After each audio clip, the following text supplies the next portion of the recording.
News out of the NFL is the Cleveland Browns announced that Deshaun Watson will start their preseason opener on Saturday against the Bears, and that Shedeur Sanders will start the Browns' second preseason game against the Bills. Falcons head coach Kevin Stefanski announced Tua Tagovailoa will start at quarterback in Friday's preseason opener against the Broncos.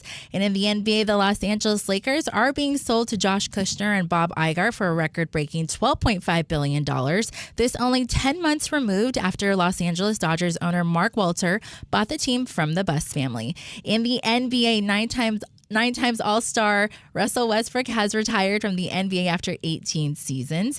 And in baseball, the Twins came back and took down the Orioles 7-5. Minnesota sits one game behind the Rangers for the final AL wildcard spot. And the Cardinals sent the Phillies to their second straight loss in a 7-1 victory. I'm Brianna Muro.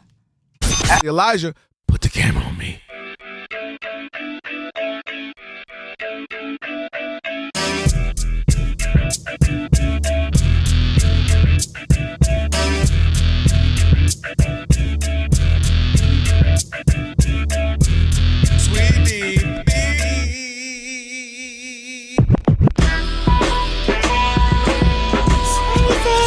Can this sports writer and this sports fan share a radio show without driving each other crazy? Now, live from the Fox Sports Radio studios, here's Fox Sports Radio's Odd Couple, Rob Parker and Kelvin Washington.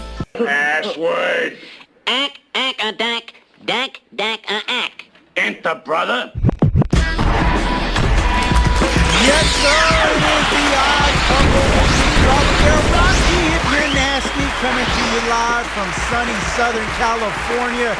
Sitting to my left, sitcom producer, film writer, hedge fund manager, and former NFL superstar Ephraim Salaam. What up, E? What's happening, man? How you doing? I am doing fantastical. It's a bright new day here in LA. It's a bright new day. Beautiful day. First day of school for most people. Yeah, first day of school for my oldest. How was that? It was terrible. Parking was ridiculous. I had to line up in front of a class. I didn't know most of these kids. They all want to touch something. It's just weird. So how old is your oldest? She is 6. 6. Okay, so you're starting this journey. No, she's been in kinder. No, this is the beginning. Okay, first grade, yeah. Okay, yeah. This is hello. You just just taking naps and running around in circles in kindergarten, okay? This is the beginning of your schooling journey. Is that why you skipped kindergarten? No, I didn't skip kindergarten. Second grade. Second grade. But trust me, enjoy these days. I will. And I say that because once you get out of the elementary school bubble, you drop them off at the gate. No longer standing in front of the classes, saying hello to the teachers on campus. Hey, no, sir. Drop them off here, and they'll be fine. Yep. When you get to high school, you may not even get a chance to drop them off. No, Dad, I got it. Down the street. Lawrence is coming to pick me up, Dad. Please stay inside. You're embarrassing me. And if you stand by the gate, you're a pervert. Yes. Yeah. So enjoy this time. You have 5 years remaining on this journey that you're currently in, and you have a baby. A baby. Yep. So you're in it for the long haul. Enjoy it, because once it's gone, brother, it's just pounds and it's pounds. Open the door. I see you after school. Did your kids have their first day today too? Yeah, they did. You get dapped up at least? Yeah, we even split it up. My wife took my 12-year-old to 7th grade, and I took my sophomore in high school. Okay. We at the light. I'm like, all right. Right on. Apple paid him and kicked him out. There you go. That's the way to do it on this Worship Wednesday here on The Odd Couple. We got a lot to get to, of course, in the world of sports. Before we do, we got to introduce The Odd Couple crew. We can't do it without them. Well, technically we could. It just wouldn't sound as good. First and foremost, on the wheels of steel, your favorite tan and jacked human, DJ Alex Tyson. Pay no attention to that man behind the curtain. So, Ephraim, quick question. Quick answer. answer. If Rob G's daughter does not skip at least one grade, is she a failure? No. Okay. I wouldn't recommend that. Yeah. No. I wouldn't recommend that. I wouldn't recommend that at all. We all make choices.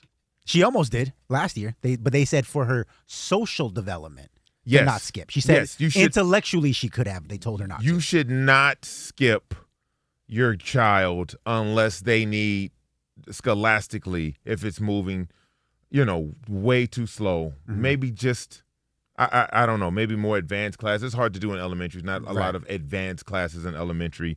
You normally just have to skip them. But I would just say, let's just let them ride it out. Yeah. Let them ride it out. It's hard to be in college at 16. There's a lot of things. You and Sheldon Cooper. No, it's a lot of things that you like. I almost ruined any hope of being successful, being that immature in college. Oh, yeah. Yes, at San Diego State. I almost went there. I believe it. On the updates, none other than Brianna Muro.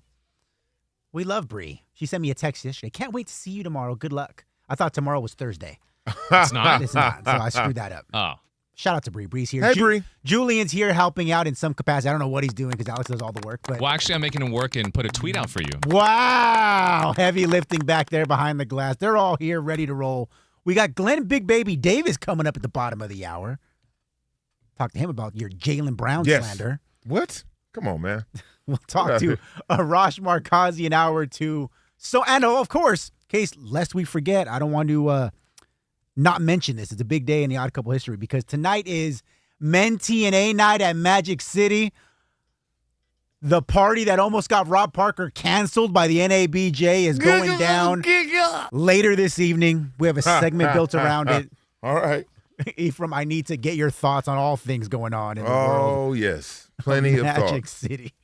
But first, we got to start with the big news of the day. Apologies to UCLA legend Russell Westbrook. The Los Angeles Lakers have been sold. That's right. They have been sold. They had just got purchased like a year ago for $10 billion. Instead, they got sold today for $12.5 billion to businessmen Josh Kushner and Bob Iger.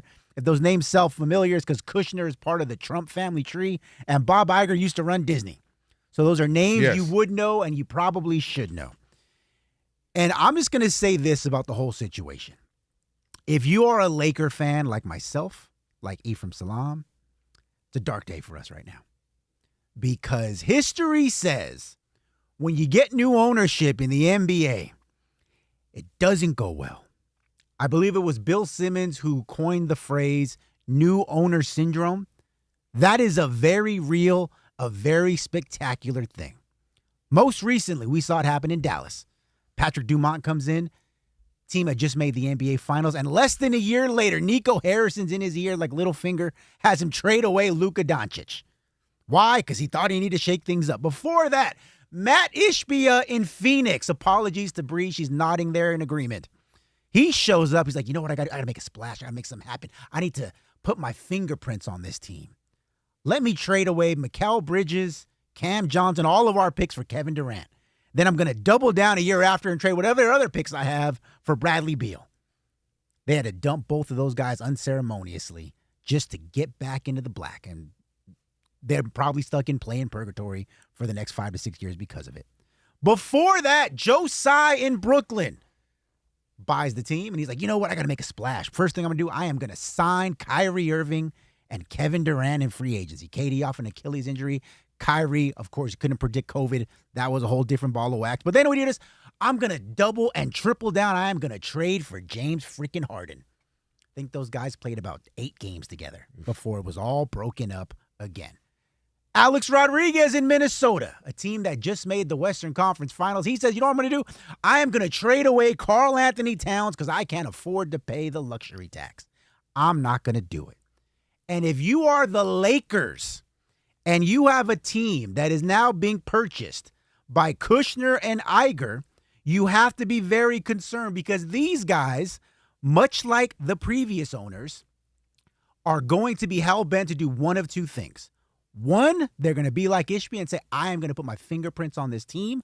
I'm going to show you that I know better than most. That's why I'm so successful.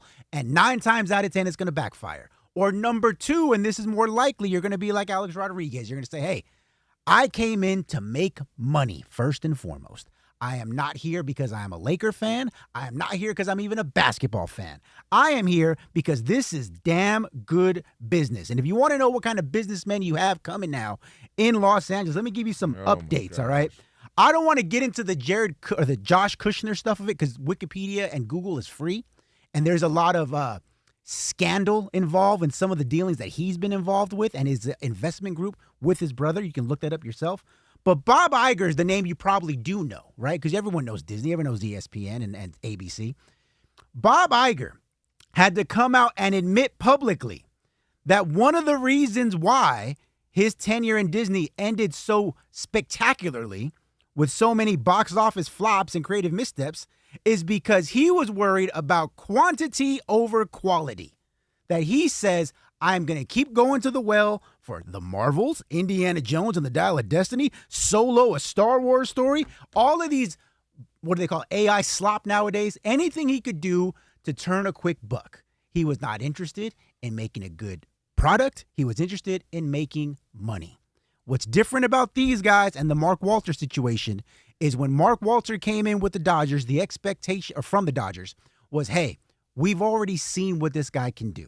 He is going to reinvest into the team. I think 70% of their profits went back into the roster.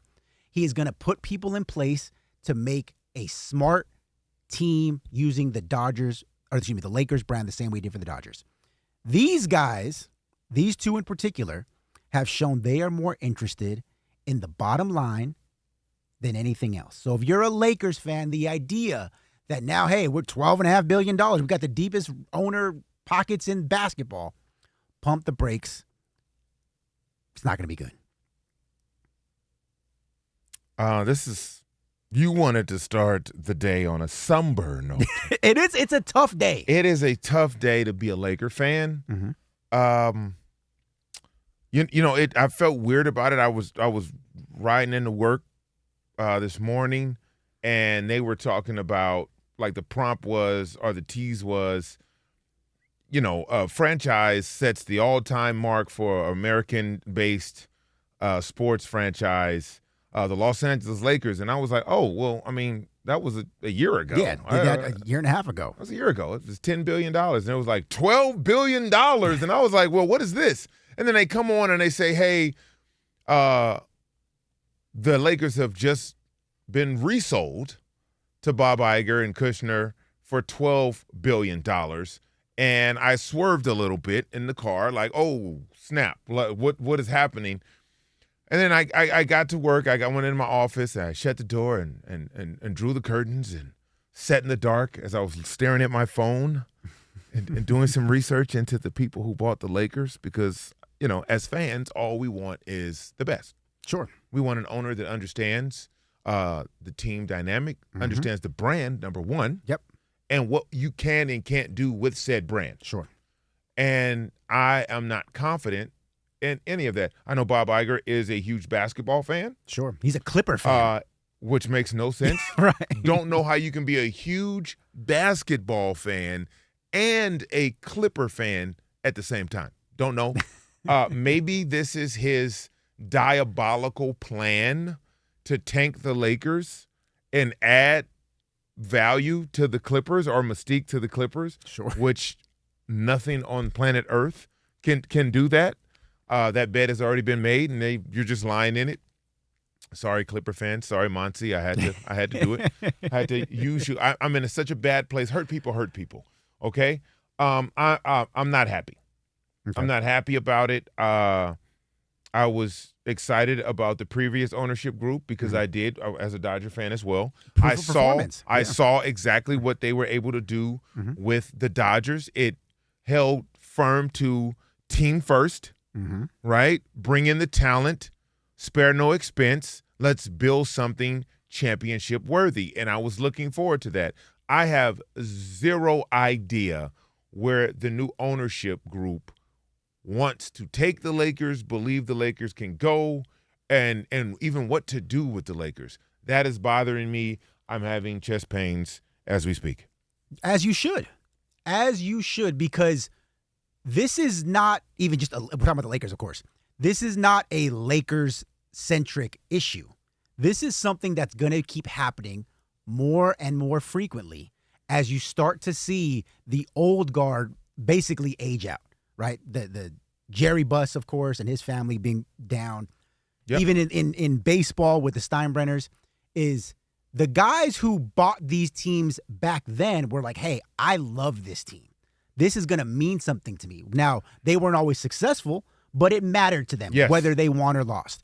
What you're seeing now with a lot of these hedge fund guys and investment guys and just straight up business. It's just business. It's just business. There is no emotional tie whatsoever to whether they win, whether they lose, as long as they are in the black. And that's not good. That's not a good thing. That's not a good thing for sports. That's not a good thing. That's not a good thing. And so until we get a handle on this, which we probably won't, I think we're already so far gone. I think we're gone now. But you just look at some of the most recent, I know no one cares about the Portland Trailblazers, but they have a new owner. He's trying to move the team. Tom Bennett that. trying to move the team. Yes. He famously said, I am not going to send the entire traveling party on road games in the playoffs. I am going to cut back on the free T-shirt giveaways at the home arena during the postseason. Why? Because it's just extra expenses I don't want to have to pay. Now, it's his business. He can run it however the hell he wants to. But when it comes to sports and fandom, that kind of stuff doesn't mix well together. I blame the league and the other owners because they have to vote. Mm-hmm. Has to be a majority vote for someone to actually win and get their bid accepted to buy a team. Mm-hmm. Now, this happened so fast. I'm like, you throw the number $12 billion out there, and then all of a sudden, $12.5 billion. Yeah. All of a sudden, everyone says yes. You know why? Because now their evaluation goes up. And that's the whole point. That's what you're talking about, right? You got a bunch of owners who got a bunch of money, who have a bunch of other companies, and they know if this product or this entity, amongst others, if this increases, then mine increases, right? So now, if James Dolan wants to sell the Knicks, what does that look like? 15? Yeah. Right? $15 billion? Even a smaller market, right? You look at what Portland could go for now. Yeah. Right? You look at OKC. They have a championship. Small market. What they can go. New Orleans. What are the Pelicans worth? Right? So everything now increases in terms of value, in terms of worth with other teams. So yeah, they're just speeding these these bids through. It used to be a due process. It used to take a while, a couple months, 3, 4, 6 months. A vetting process. It has to be a vetting process. Now it's just like, all right, $12 billion, sign, let's go. You got it. Well, there's a reason, reportedly, as to why this happened so quickly, and I'll tell you why. Next, it is The Odd Couple with me, Rob G Ephraim Salaam, sitting in for Rob Parker and Kelvin Washington. This is The Odd Couple on a Worship Wednesday. You say a Worship Wednesday? Yes, sir, on Fox Sports Radio. Before the season even kicks off, everyone's making predictions. Who wins the division? Who makes the playoffs? Who's lifting the trophy at the end of the season? On Kalshi, America's #1 predicting market platform, you can trade those predictions in a live market. Can San Francisco win 10 games again this season? Well, the banged-up Niners are currently trading at 57% to get it done, meaning a $100 trade pays you $168 if they reach double-digit wins. That's not bad. On Kalshi, you're trading assets against your peers in a live market, meaning there's no house. And as the probability changes, you can buy in and out of your position. Download the Kalshi app and use code ODD to get up to $500 in bonus credits when you trade $25. That's code ODD to get up to $500 in bonus credits when you trade $25. KALSHI. Kalshi. Trade on anything. Restrictions and eligibility apply. Not available in all states and must be 18 plus. Trading involves significant risk. Consider if it's appropriate for your financial circumstances. Prices and value may differ and some markets may not be active. See Kalshi.com/regulatory for more.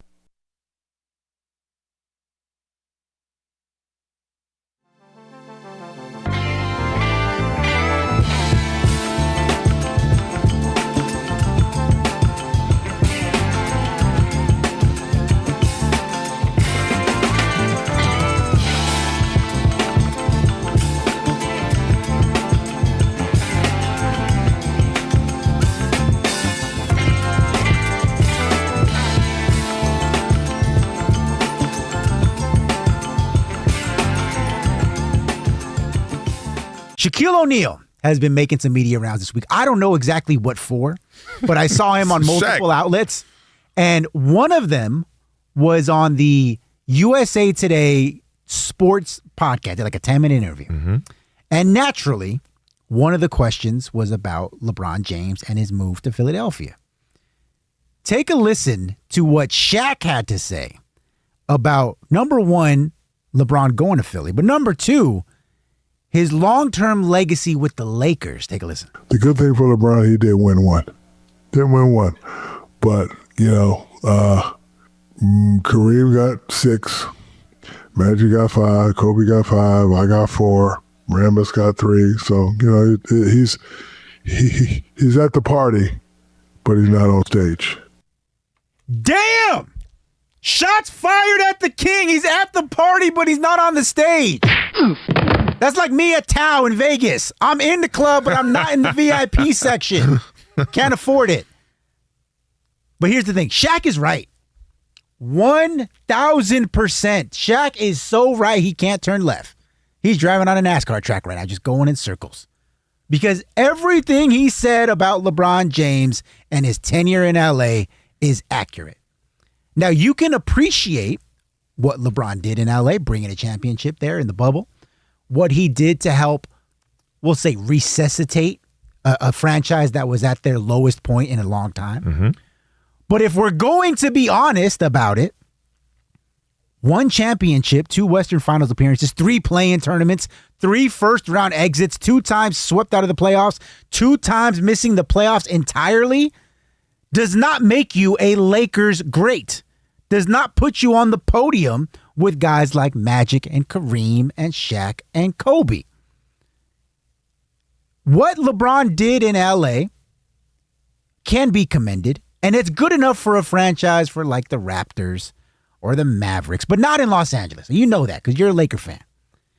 And that's why when you have guys like, we'll say Nick Wright, first things first. I think Nick Wright is, for my money, the best guy on television when it comes to communicating a point, articulating it. Whether you agree with the opinion or not, to me, it doesn't matter because I think he's really good at what he does. But when he says, well, if you're going to call the LeBron era in Los Angeles a failure, then I guess that the Giannis era was a failure or the Jokic era was a failure. It's like, no, because the standards in those cities, in Milwaukee and Denver, is not the same as the standards we have here in Los Angeles.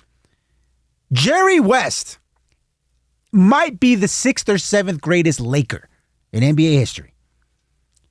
And he made the finals 9 times. Why is he so low? Because he only got the 1 championship. And when you play for the Lakers and you only deliver 1 championship, if you miss the playoffs more times than you've won championships, you do not get to consider yourself or get to be called a Laker great.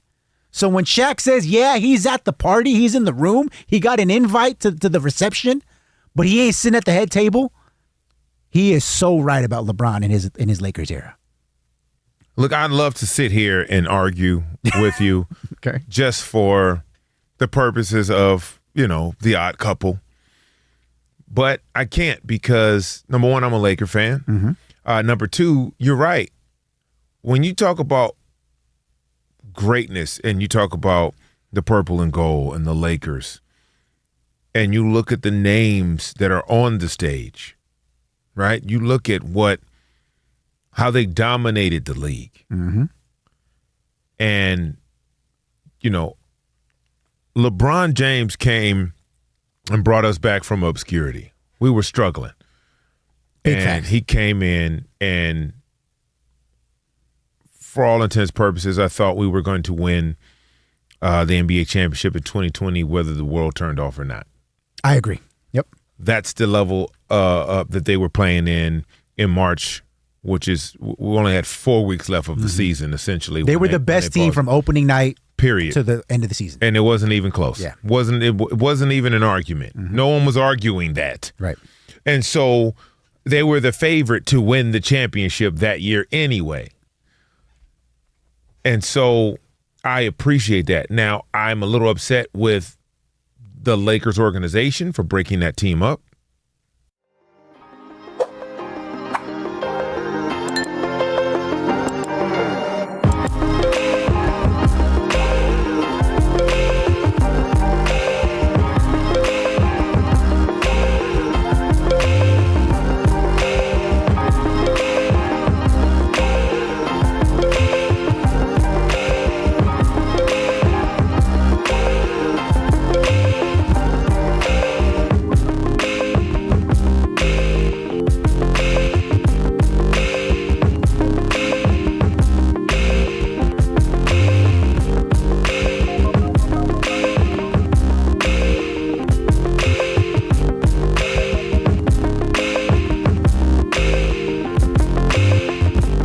Christian rap goes hard. It is the odd couple. On guard. On guard. Ephraim, when's the last time you clapped it for the man upstairs?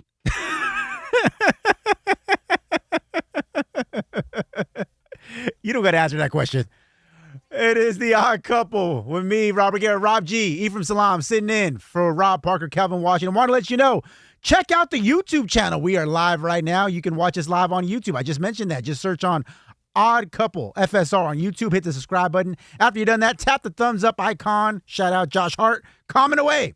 Let us know who you agree with, who you don't. Go check out the YouTube channel. Watch us live right now. Just search Odd Couple FSR and subscribe. NBA champion Glenn Big Baby Davis coming up in about 5 minutes. But Ephraim, we finished last segment talking about how this deal came together unbelievably quick, right? You mentioned it. Yes. $12 billion in the span of like 72 hours. That's out of control. And what they're saying is the reason that this happened is because Mark Walter, the now former owner of the Lakers, was at the White House recently, is currently under investigation by the Trump administration, both the DOJ and the SEC, and he just so happened to abruptly sell the team to the brother of Trump's son-in-law. Any influence you think on the administration on this sale? Of course, man. Look, this is what I do know. Once you're in those circles, then there's connective tissue. Sure. Right? And I'm talking about billionaires. You just don't randomly attend meetings or parties or events and then coincidentally, a few months, weeks, days later, a mega deal is it's ESPN had said that the offer was made on Sunday and he had 72 hours to decide. Yeah, that doesn't happen. It's a due process. What are we doing? So you could buy a team in 3 days? Apparently. Now Bloomberg is reporting that Mark Walter don't like it. Is being investigated for $16 billion in undisclosed loans tied to his other businesses. Do we know what those other businesses are? I'm sure if we could look into it, it wouldn't be that hard to find. But my question is super producer Rob. Oh, wait. Very quickly. Do you think that now that this sale has been done, obviously he makes a little bit of money, that he can use that to pay off some of these undisclosed loans? But what's the likelihood then that the DOJ and the SEC just kind of stop digging so deeply? Oh, I'm sure the shovels have broken now. Already. They've already stopped. I'm sure the shovels are broken now. Oh, the handle broke off. Can't dig anymore. Oh, man. Guys. We hit something. We'll come back to this. We'll come back. Hey, drone strike. Just keep paying your taxes. We'll be okay. That's it, man. Look, man. I'm saddened as a fan because all we want as fans is, the utmost trust in our ownership, that we are aligned in terms of what we would love for the outcome to be for our teams, whatever it is. I can't say that about this new group. I have no idea. I don't know if, it's one of the biggest, it is the biggest brand in basketball. Of course. Say what you want. It's the biggest brand in basketball. So the threat of moving or this and that doesn't exist. No. The league would never let that happen like that. But, I mean, do you have the ability and the skill to build a championship team in an era where teams are just so much better, especially in the West? Right. Are you willing to do the things that you need to do to really put a team on the court that can compete year in and year out? Put the people in the right places in the front office. I don't have it. I knew the Mark Group would be able to do that because they had proof of performance. Yes, they had already done it. They did it with the Dodgers. We're happy. We're going for a three-peat. Sure, it felt good. Right. We knew that the Lakers scouting staff and training staff and we knew that would expand. Sure. Because it would be more resources within the team. Sure. To now not have just 4 scouts, you can have 24 scouts Right. if you wanted to. And now we have no idea if that's going to happen. Now we don't know. We don't know if they're going to start cutting back on people. Wouldn't doubt it. We saw what happened in Portland. Mm-hmm. Right? I like the free shirts when we go to the Lakers game. Even though no one wears them, I like the free shirts. My sons like the free I shirt. could buy my own shirt, but the free one just kind of feels better. The free one feels good. Yeah. Feels good. Got a house full of free Lakers shirts. I like it. Well, you know who doesn't have a house full of free Lakers shirts? Glenn Big Baby Davis, NBA champion. He's going to join us next to try to make sense of Ephraim's terrible Jaylen Brown take from yesterday. But first, Brianna Muro at the end of the guest. I thought you were going to be like, if it's Bree, it's for we. But It's not for we. It's not for we. That's not just so true. Alrighty, guys. Right now in Major League Baseball, we're all tied up between the Brewers and Padres in extra innings at two runs apiece. Also tied up between the Guardians and Tigers at 2 runs apiece, bottom of the third. A little bit earlier today, the Cleveland Browns announced that Deshaun Watson will start their preseason opener Saturday against the Bears, and Shedeur Sanders will start the Browns' second preseason game against the Bills. Falcons head coach Kevin Stefanski announced Tua Tagovailoa will start at quarterback in Friday's preseason opener against the Broncos. And what you guys were talking about a little bit earlier to start the show, the Los Angeles Lakers are being sold for their second time in 14 months to Josh Kushner and Bob Iger for a record-breaking $12.5 billion. Again, 10 months removed after Dodgers owner Mark Walter bought the team from the Buss family. 9-time All-Star Russell Westbrook has retired from the NBA after 18 seasons. Alrighty, back to you guys. Thank you, Bree.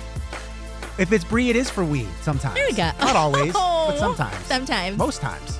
You know, Bree's so awesome. I'm going to be going to a wedding in October. Bree, you getting married? Not yet, no. Oh. But I'll invite you guys when I do. Sorry for bringing that Boy, up. Hey, man, her relationship's moving so quickly. Oh, my God, Wouldn't stop. be surprised. Apologize for No, that. absolutely not. But, Not in a relationship. Thank Are you in a relationship? No. I'm Oh. dating. Thank you. Okay, all right. Is there somebody? They don't like labels nowadays. You know that. No. We're just dating, but we're having a ton of fun. I'm very lucky. I'm a very lucky girl. He seems like a great guy. I can't wait to meet him. You guys can. You know meet what's funny is Bring that him to work with you. they Bring your significant other to work. Well, I don't know if he's significant. Are you dating one person bring your or other. is it a? No. We are exclusively dating. How about that? Huh, how There long? you go. Oh my God! You want his blood type and his address and his social No. security? I'm going to make sure we're- you're okay. No. We're about 2 months, 2.5 months.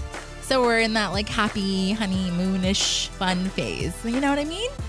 Okay. Yeah. It's good. Yeah. You got a drawer at his place, toothbrush. They live across the street. Oh my God. She don't have to have a drawer. She's like, I'm just going to go home real quick Oh, you while guys you're in in the the same bathroom and I'll neighborhood? come back. Yes, Oh, that's nice. We are in the same neighborhood. Your space, right? Open the window, be like, hey, I see you. I see you. It is yes, it is very convenient, and we are having a ton of fun. Yeah, well, I didn't mean to get sidetracked. But, Yeah. but the thing about Bree, because she's so sweet, is I'm going to a wedding. My daughter's in the wedding. My wife's in the wedding. I'm not in the wedding for some reason, but it's right where she lives. Tells you everything you need to know. And so I tell her, I'm like, hey, I'm actually going to be in your neck of the woods. She's like, oh, for what? For a wedding. The next day, she's like, oh, I reserved a room for you in our complex just in case you want it for the weekend. That weekend. Yes. Oh, that's nice. Look at you. We have an extra apartment unit in our complex that has like a beach view that we save for all our tenants that whenever they have guests come over. Okay. So it's You like, own the building? I do not. Oh, no, I was like, dang, rent. she's talking like I rent from take the care of building. you. Yes, but I have it under control, so we're all ready to go. So Rob G will be in Orange County for a little while, but don't tell other people about that in this area because people hate people from Orange County at our workplace. I Really? don't mind it. Yes. What's wrong with that? People don't like nice weather and beaches. That seems aggressive. It yeah, does. yeah. I'm from Orange County, so a lot of people, I'm pretentious and all the stuff. So I could see not liking Ephraim because he's so tall and it makes people uncomfortable. Like we were talking before we started the show, and you can appreciate it. Is the Yacht Couple, by the way. Fox Sports Radio, Rob Parker, Kelvin Washington, both in hot Atlanta right now for NABJ. So you got me, Rob G, Ephraim Salaam, sitting in for the fellas. Ephraim, when I sat down on the chair, because again, I am about 1.5 feet shorter than you. When you sit down, your feet touch the second floor, like not the floor and the bar above it. Everything. You can touch everything. Everything, yes. When I sit on it, my feet swing like a 5-year-old at the kitchen table. And what's disappointing about that is because Ephraim's making jokes about it, right? It's fine. I say some things just don't look right. Like me sitting on this chair doesn't look right because my feet swing. Conversely, Ephraim going to Disneyland trying to get on any ride, it's not going to look right. So in some cases, it does make more sense to be 5'7" on a good day than 6'7" or 6'9", whatever it is. You keep telling yourself that. Yeah, I was going to say, whatever helps you get through the day. That does help me get through the day. That's all that matters. I hope so. Yeah. But I don't want to be 5'7". All right, well, we'll see if we get Glenn Big Baby Dave. If we get him, great. If not, I'm sure he's going to think that your take on Jaylen Brown was terrible. But that's beside the point. There's something else that's going on in the world of sports that I wanted to get your opinion on. Jeremiah Love, the new running back for the Arizona Cardinals. He is, I believe, the highest or second highest paid running back in NFL history. Only because when you're a draft pick, your first round pick, all of your money's fully guaranteed. So unlike the rest of these guys, hey, I got $80 million, but $50 million is guaranteed, or $47. Yeah. His entire contract is guaranteed. And I don't know if you've been paying attention on the interwebs, but there has been this groundswell by a number. Lou Williams is one of these guys. Rich Paul has said some stuff about this, where they say, hey, man, it's really tough being a pro athlete because I know you say $20 million sounds like a lot, but I'm only getting 10 because of taxes. Then I'm only getting 8 because of the agent fee and the whatever fee, blah, blah, blah. So that's why we all go so broke, because it's very difficult to maintain that kind of money. Well, Jeremiah Love got his first rookie check and decided that, you know what's going to be a good investment for me? A $300,000 sports car for my girlfriend. Not a wife, not a mother, not a father, grandparents, for his girlfriend. So, Ephraim, I'm going to say this with all due respect. When guys like you say, man, I'm broke, it's tough being an athlete right now, I have zero sympathy for them any longer. Okay. So things are changing a little bit in the landscape of athletes. Mm-hmm. So Jeremiah Love was already a millionaire before he got to the NFL. Sure. Okay. Just so you know. Okay. It's probably sitting on about $10 million that he's made already. Well, he got a $35 NIL. million signing bonus. No. NIL. For 2 seasons? The landscape. For a running back? Notre Dame. Okay, go ahead. Okay? I'll let you go. So what we have to realize is I witnessed this at the NBA Summer League this summer. Okay. Why were you at the Summer League? Quickly. Big promotion for you. Big promotion. Albert Hall, his partner Warren, Kevin Garnett, myself, Dion, Hidden Empire have partnered up, and we do the Summer League Film Festival where all sports-based IP has a home to be viewed, to be watched, to be admired, and to be sold. Mm-hmm. So we help run, we've partnered with Albert and KG with the Summer League Film Festival. So we're there the second weekend of the Summer League. And what I realized is before guys would come out, you know, they're trying to make the team, and there's some draft picks and some guys who are trying to figure out if they can make the team or not. Nobody really had any money outside of the lottery picks. Mm-hmm. Well, that landscape is different now because guys are pulling up in Phantoms and all kinds of things, because we must remember, if you're in college, you stay in college, especially basketball, 3-4 years. You mean football? No, I'm saying especially in basketball, speaking of the Summer League. Gotcha. You're making $4, $5, $6 million. So when you're coming out to make a team in the NBA, you're not financially struggling. It's the same with football now, right? The amount of money being paid to players in NIL, when you make a purchase like this, he'll probably tell you, yeah, I haven't spent any of that money. I don't plan to spend any of my rookie contract. I don't plan to spend any of that all the way up until my second contract. And you'd have to be like, oh, so now this $300,000 gift doesn't seem so outrageous or outlandish because he's not even touching the money that he just made. This is just off what he's done already. And so I look at things a little bit different. Now, would I have done it? I don't know. It's I don't irresponsible. know. It's irresponsible to someone working a 9 to 5. Okay, so you got to hear. Okay, go ahead. These kids are 16, 17, 18, 19 years old, making $750, $1 million, $1.2 million, $1.3 million, $4 million. AJ DeBonza made $8 million for 4 months of work at BYU. This is what we're talking about. That alone is generational wealth. Sure. His NIL money is generational wealth. On top of that, you come into the league and they fully guarantee you over $50+ million. So now you're not looking at that $50 million like, oh my God, this is the end all be all, because that happened to you a couple of years prior. You got your mom situated, a house here, a house there, everybody's situated. You have what you want. You got your car, your clothes, your girl now has a car. You haven't even carried a snap of at the NFL level yet, but you're already financial secure coming in to your first contract. Now that changes the conversation. Okay, so I don't know how accurate this is, but On3 says that his NIL money for the last 2 years was just under $3 million. Okay. So $3 million total for 2 seasons. There you go. Okay. That's $3 million. All right. He told ESPN when he got drafted, I am not going to touch the money, which is going to be his NFL contract. I'm going to put it all away and live normally like I've been doing now. Okay. In what world is $300,000 car for your girlfriend normal? When you only made, in this case, $3.5 million. $3.5 million. So 10% of your entire life savings was spent on a vehicle. Yeah, but that's not his life savings. So for up to that point, it was. Yeah, but what I'm saying now is, what's his life savings? But do you now? see how they go broke so quickly? No, look, I come from an era where that is a real thing. I know. So I understand that. What I'm telling you, and now you're on the phone with hedge fund managers during commercial breaks. Listen, what I'm telling you, I'm trying to work on something here. What I'm telling you is the landscape has changed. Okay. These guys already have, coming into the league, financial guys that they've had in college.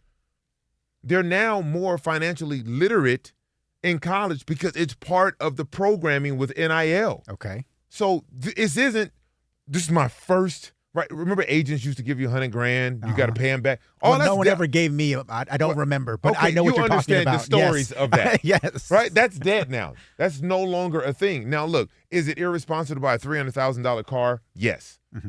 Especially if it's not even for you. But I get it. Whatever that relationship is, okay. I hope they get married. I really do. Well, I hope they're together forever because that's what $300,000 car signifies, that you're the one forever.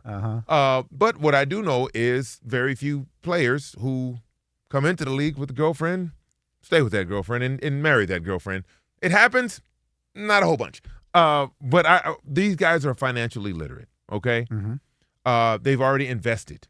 Most guys invest their NIL money. So that money's already growing and already maturing and already benefiting them in terms of interest and other things prior to them even getting to the league. That's the beauty of allowing college athletes to now make generational wealth without making it to the pros. Because now the end-all, be-all isn't I have to make it to the pros. It's just I have to be good enough, right, to have value at a high level, and that's Division I. It's a miraculous thing. Some kids will be athletes the whole time and then decide, you know what, I want to go to med school. I want to be a lawyer. I want to be this. I want to be that, because they've made enough money to where now they can come out into the world and pick and choose whether they want to continue playing the sport or not. Okay. You didn't change my mind, but that was a fair argument. It wasn't to change your mind. I just wanted to give you a different perspective. You open my eyes up. I just wanted to give you a different perspective. Okay. They already have financial guys. They are before this even happened. Then how do they keep going broke? Who's they? Professional athletes. In this iteration, in this era, that's what we're talking about. Okay. I'm not talking about 10 years ago. Okay. I'm not talking about 15 years ago. I'm talking about in this era right now. What we're seeing is players not playing as long. Okay. Right? More players are retiring from the sport earlier because of the financial windfall, because of the security of the money that they're making now. That's what I'm saying. Like, it's when I came into the league, they was like, play till your legs come off. That's what it was. It was like, you better play until no one wants to pay you to play. That was the mindset. I've seen that gradually change. Remember Patrick Willis? The best middle linebacker on the planet Earth. He was like, hey, man, you know what? I'm cool. I'm going to walk away. Bowman, another linebacker, right? 5 years, 6 years. Hey, you know what? Appreciate you guys. I'm going to walk away. That's never happened before. Now guys are making that a type of money in college. They already have a head start coming into the league, so it's not a lot of pressure on that first NBA or NFL contract to service everyone all at one time. Those things have, periodically been taken care of throughout your course. And now NIL's happening in high school. Kids are making money in high school. They are. Well, speaking of living in the past, there is one NFL player and one NFL franchise that are stuck living in the year 2020. We'll tell you about it next. It is The Odd Couple, Fox Sports Radio.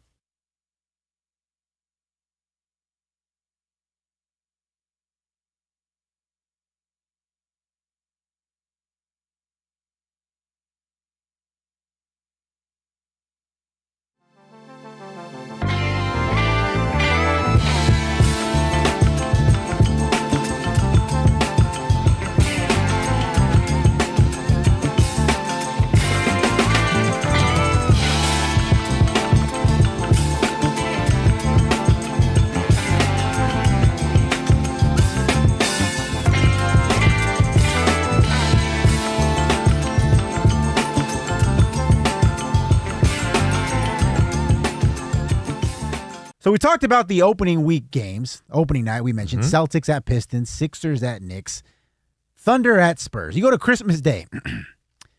Finally, you get the Spurs at the Knicks. You get Giannis and the Heat at the Celtics. You get the Sixers at the Lakers, LeBron's return. You get OKC at Minnesota. And you get Denver at Golden State.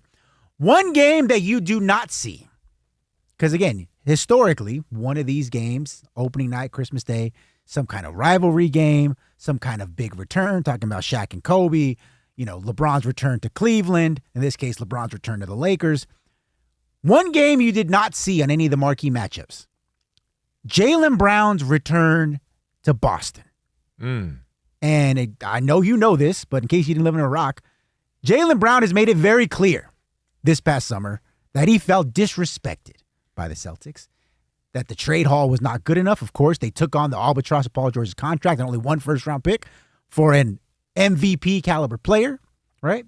Yeah, All-NBA. He let it be known on social media that he had an issue with Jason Tatum, that Jason Tatum did not do more to keep him there in Boston.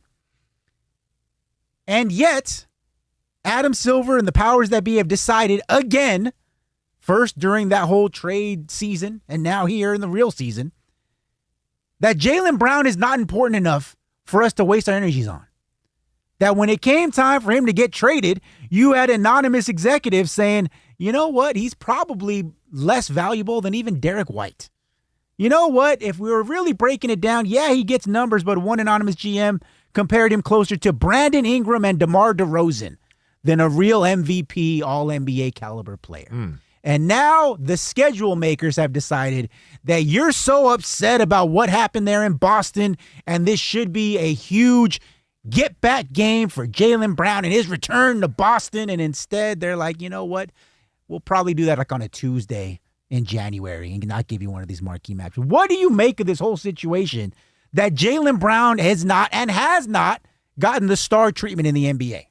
I think this is something that has been plaguing Jaylen Brown. Now, look, I'm a fan of Jaylen Brown. I'm a fan of any player who plays both ends of the court. I grew up at a time where that was a prerequisite.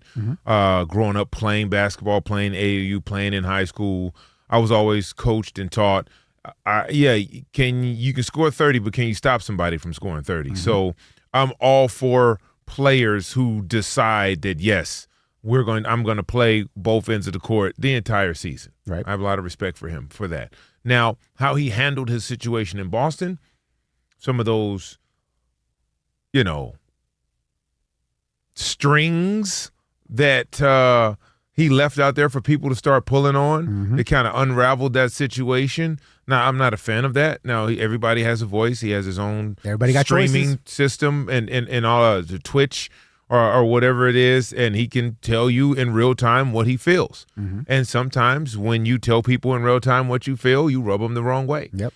Now, in terms of the league saying, hey, these are other matchups that we'd like to see, I don't know if anybody's clamoring to see him go back to Boston in prime time in one of these, special marquee matchups because of the way he left Boston. Right? But wouldn't that make it more appealing? No, because he essentially wanted to crowbar his way out there. We haven't heard anything from Jason Tatum. Now, if there was some back and forth between them. The most they had was him at his camp, and he was saying, I don't ever want to be the smartest man in the room, and people interpreted that as a shot at Jaylen Brown. Yeah, but what I'm saying is Jaylen Brown's never said, there is no, back and forth. There is no rivalry that it's like, oh, who's going to get the better of that? And full disclosure, Jaylen Brown never said anything about Tatum, but what he did is he liked a video of Bomani Jones and Vernon Maxwell criticizing Tatum for not keeping him in Boston. Yeah, that's the new, you're right. Yeah. You just like something. Yeah. I don't have to say it. You said it. No, you said it. I like that. Yeah. But then you can also, my fault. I didn't even mean to like that. Somebody had my phone. Whatever that is. I fat fingered it. All I'm saying is that's not a matchup that I think viewers are clamoring to get. Jaylen Brown going back and playing the Celtics. So you don't think he's a star either then? No, I think he's a star, but now I think he's on a team with other stars. Now, is he the biggest star on that team? No. No. Who is? LeBron James. LeBron James is the biggest star on that team. Is he the best player on that team? No. Who's the best player on that team? Healthy Joel Embiid. I would say Maxey. Okay, that's fair. Right? I'm not going to fight you for that. That's fine. But what I'm saying is now, do you build a marquee matchup with the third best guy?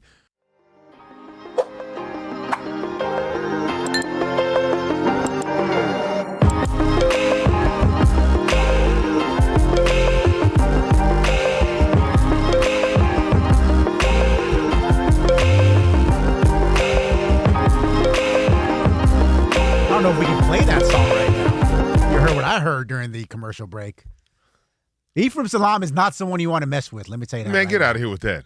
I'm just telling you that right now. It is the Odd Couple on a Worship Wednesday with me, Rob G, and Ephraim Salaam sitting in. Thank you, God. Rob Parker. He was this close saying, is Ephraim Salaam going to have to choke it? Like he was this close. He was this close. Made me uncomfortable. Sometimes you got to choke somebody. You got to. Sometimes. All right. Very quickly, I want to touch on this. I said there's a team living in the past. There's a player and a team living in the past.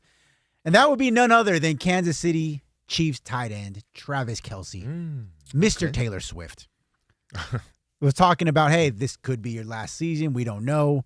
But he says, and he maintains, that he can still play at a high level. I don't know if high level means their number one receiver like he has been for a decade. But people who know ball and cover the league all say that, yeah, he has numbers. We're okay. But he is, I'm not going to say washed, but he is like pre-soaked. So if you are the Chiefs, should you and can you and should you be counting on Travis Kelce this season? Yeah, I think you can. Yeah, I think you have to. Okay. I think you have to count on Travis Kelce. When Tom Brady went to Tampa Bay, guess who he counted on? That would be Gronk. Did that work? It did. But we also had Mike Evans. But what I'm telling you is the reason for that is, no, he didn't have to carry the load like he did when he was younger.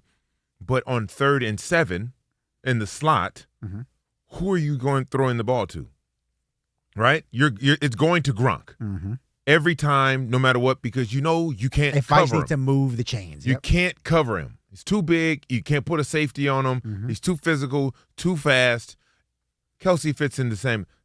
You got to remember the routes they're running with each other. They're not even really real routes. Yeah, they're not options. Real routes. Yeah, everyting is an option. Yeah, that's the chemistry. That's the connectivity that they have. He's like, oh nope, safety there, boom, up pivot, oh the ball's there. That you can't buy. That is why. No, he's still a valuable part of what the Kansas City Chiefs want to do and need to do.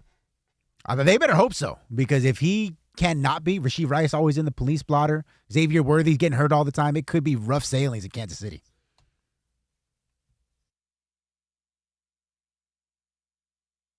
We are Westbrook.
announced that Deshaun Watson will start their preseason opener Saturday against the Bears. Shedeur Sanders will start the Browns' second preseason game against the Bills. Falcons head coach Kevin Stefanski announced Tua Tagovailoa will start at quarterback in Friday's preseason opener against the Broncos.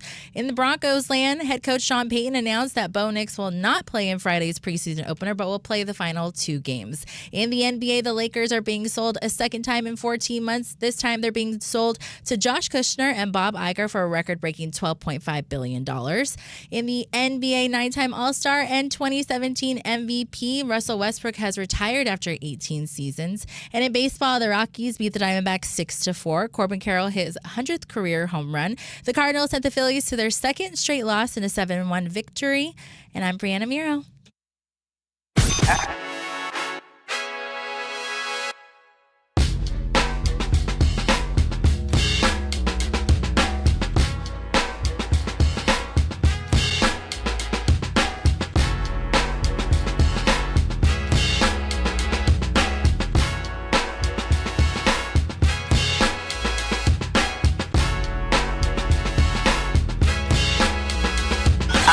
Can this sports writer and this sports fan share a radio show without driving each other crazy? Now, live from the Fox Sports Radio studios, here's Fox Sports Radio's Odd Couple, Rob Parker and Kelvin Washington.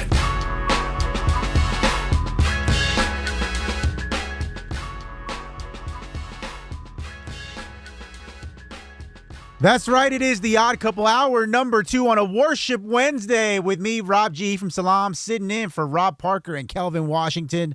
I've been told through the grapevine that Men TNA night at Magic City is about an hour to an hour and a half away. Get your dollar bills ready, guys, because it's going to be a movie in Atlanta. Are we live streaming from there? Are they? Hey, do they have the cameras set up to where we can be a part of? I was told that they can't put cameras in the facility, but that sources close to the situation have said that if things go well and they go the way that we hope they're going to go later this evening, that an Odd Couple jersey will be hung in the rafters at Magic City. What? We are the James Harden of sports talk radio. Hey, yo! All right, so that means that free wings and lap dances for anybody affiliated with the Odd Couple. I guess then, so. Right? Just walk in and show them like a business card or something. Like, hey, I'm part of the team. Way to go! They decided to do it on Worship Wednesday. Huh? Yeah. Well, that makes sense. Well, what are they worshiping? Is what I want to know. Oh, hey, Almighty Dollar. That's right. That's right. It is the Odd Couple again. One's got to go at the 45 mark. All related to Men TNA night. Okay, got some thoughts on that. Bottom of the hour, Rosh Markazi, founder, CEO of Sporting Tribune. Big news in Los Angeles, of course. He works here in L.A., but the L.A. Times, ESPN, Sports Illustrated. He covers the L.A. sports scene like a book. So we got some thoughts on that one. In the meantime, I want you to check out the YouTube channel. You can watch us live on YouTube right now. Just search Odd Couple FSR on YouTube. Hit the subscribe button after you've done that. Tap the thumbs up icon and comment away. Let us know who you agree with and who you don't. Go check out our YouTube channel and watch us live right now. Just search Odd Couple FSR and subscribe. In the meantime, in between, we got some Russell Westbrook thoughts. But DJ Alex Tyshirt on the wheels of teal, Tom Crady, any YouTubians, any odd mob weighing in on some of Ephraim's ridiculous defense of athletes blowing all their money? Gosh, if I read the Ephraim ones, he might not come back as a co-host. I would would probably stay away I from can those. take it, man. Can you? I can take it. Okay. Well, some of these are fun. Let's start with King B19 says, Breeze taken? No! Oh, we all there felt it that goes. way. Yeah. Oh, man. She's hot on the streets. That one sucks, man. It's only been 2 months, so don't worry. Maybe the guy messed. Oh, I'm sorry, Bree. I'm sorry. I apologize. This one's great. This one's from Drake is not a trick. And he says, why is Rob G always pocket watching? Because I'm broke. Well, crazy.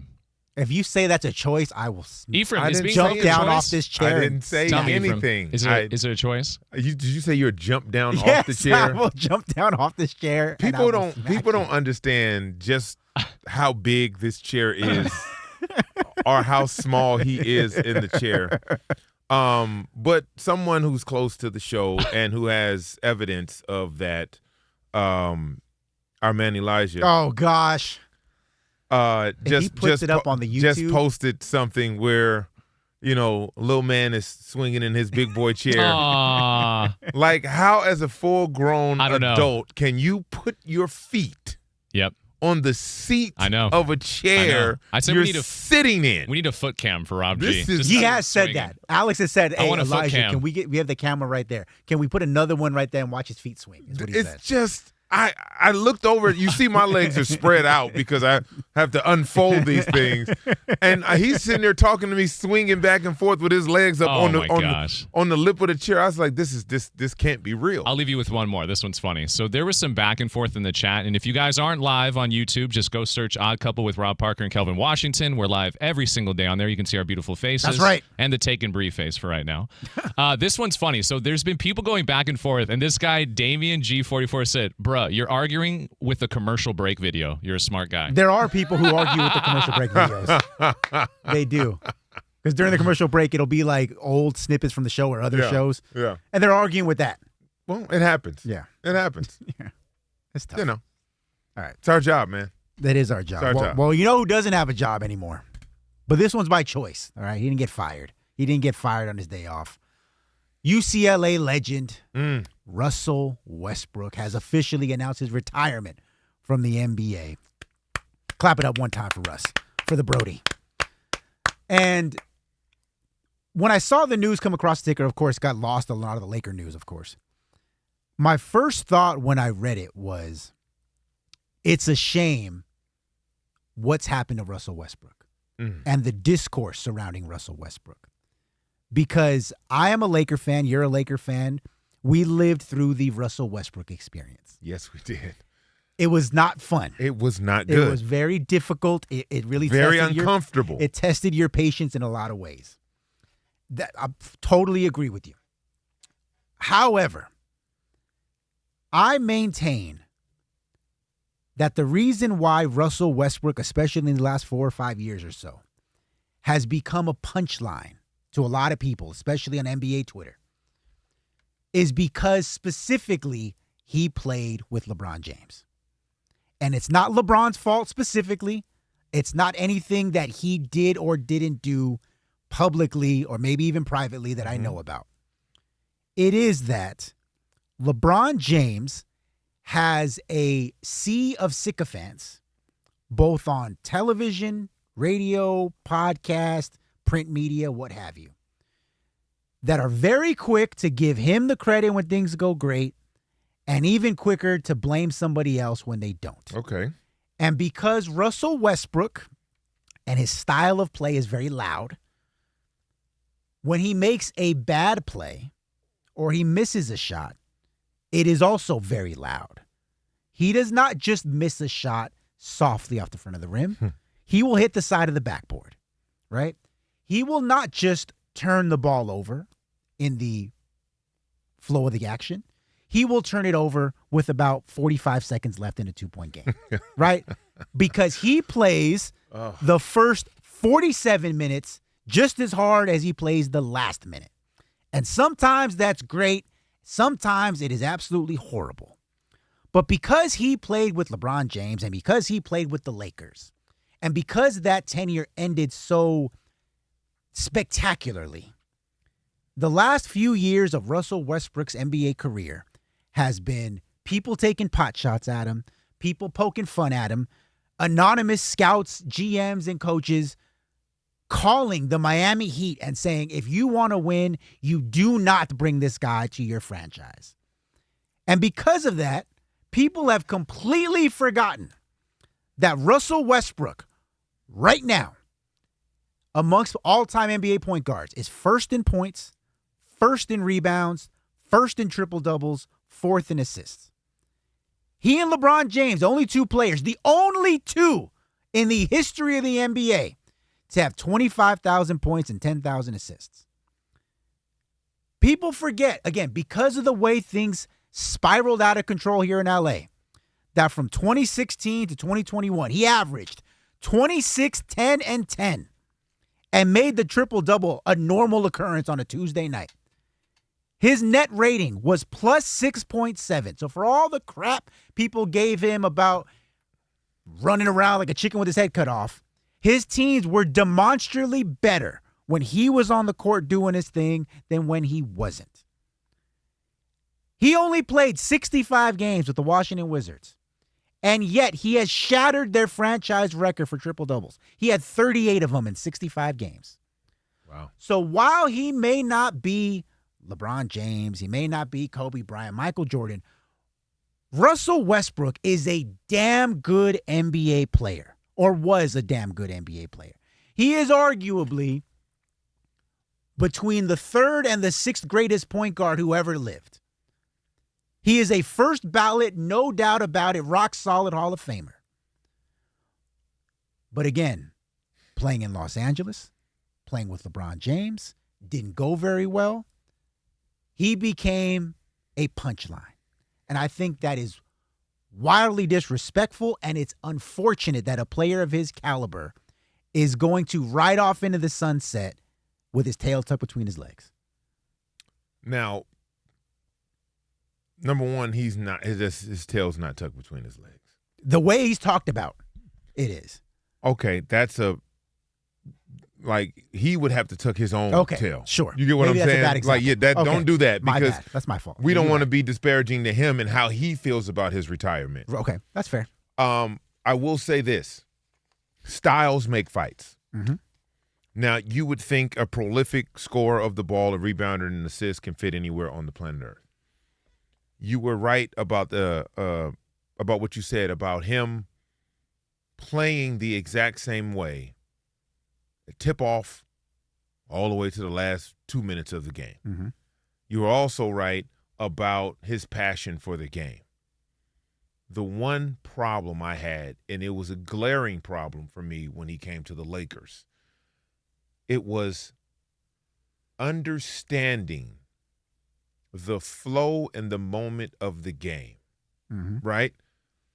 Largely having to do with basketball IQ, right? If you're in the middle of a run to get back in a game, it would behoove you not to go on a 1-on-4 fast break by yourself. Yes. And without the explosiveness that you used to have, shoot into the air and shoot a layup at the bottom of the rim. The team gets the ball, come down, and score. Stops the run, stops the momentum. We saw that multiple times. We saw him not shoot a high clip of threes. Right. But I think only one time in his career he shot over 35% from three, right? That's not good for a guard. No. In today's NBA. No. The problem I'm having is his plus or minus the last 5-6 years of his career, he averaged a minus per game. I mean, he was also right? on terrible teams. What I'm saying is an individual can be on a terrible team and still be in the positive when it comes to the outcome. Okay. My thing is, as great as he was, he never evolved. And what I mean by that is, you can't play the same way you played at 27 as at 37. You can't play the same way you played at 21 at 31. There has to be evolution in your game. And mentally, if you still think you're 22 and that's how you're attacking the game, it can't end good. Right. That was the problem. I never questioned his heart, how hard he played. I questioned the timing of some of the decisions, right? The ability to see the game and feel the flow of it as a point guard, as the great point guards do. Sure. Not just do what you do. That was my biggest thing. Don't just come in and just be you. As the point guard, you need to see, okay, who's hot, who's not, where can we do this, where can we take advantage of that? Right. And then he hasn't got a shot in a few minutes. You got to get him in the flow. It was none of that. It was boom, Russ. 100 miles an hour. 100 miles an hour. And it didn't work with the lineup that the Lakers had. Right. It was actually, it had the opposite effect. Sure. It ended up being a huge net negative. Huge net negative. And as a Laker fan, we got to experience it firsthand. Now, I've always been a Westbrook fan until that year and a half. Until he came to LA. And I was like, oh, my goodness. What is happening? He has to be able to see the flow of the game like everyone else is seeing. He's a point guard. It just didn't. LeBron wanted him. They wanted him. Right. LeBron, AD, they wanted him. They got him. Remember what the trade could have been. It was supposed to be the Buddy Hield and Turner from Indianapolis. Right. From the Pacers. Right. Imagine those two pieces with LeBron. Would have been a lot different. It would have been a lot different because now you got a real shooter, spot-up shooter, and you got a big who can shoot and who can play center now and let Anthony Davis go to the 4. Right. That's what we gave up for Westbrook because LeBron wanted him. Yes. And then they wanted to get rid of him, and Rob Pelinka and Jeannie Buss, as they should, was like, no, this is what you asked for, so you guys figure it out. We're not going to dig deeper into this hole to try to make They this never work out. figured it out, and it ended terribly. Right. And I feel bad for Westbrook because, like I said, I'm a Westbrook fan. I thought he was amazing. I just would have loved for his game to just evolve a little bit more and understand you can't play the same way on every single team you go to. And I believe he played on 7 teams. Yeah, he might have played on 4 in the last 4 years. Right? And this brings me to another point that I want to talk to you about that we could talk about after the break.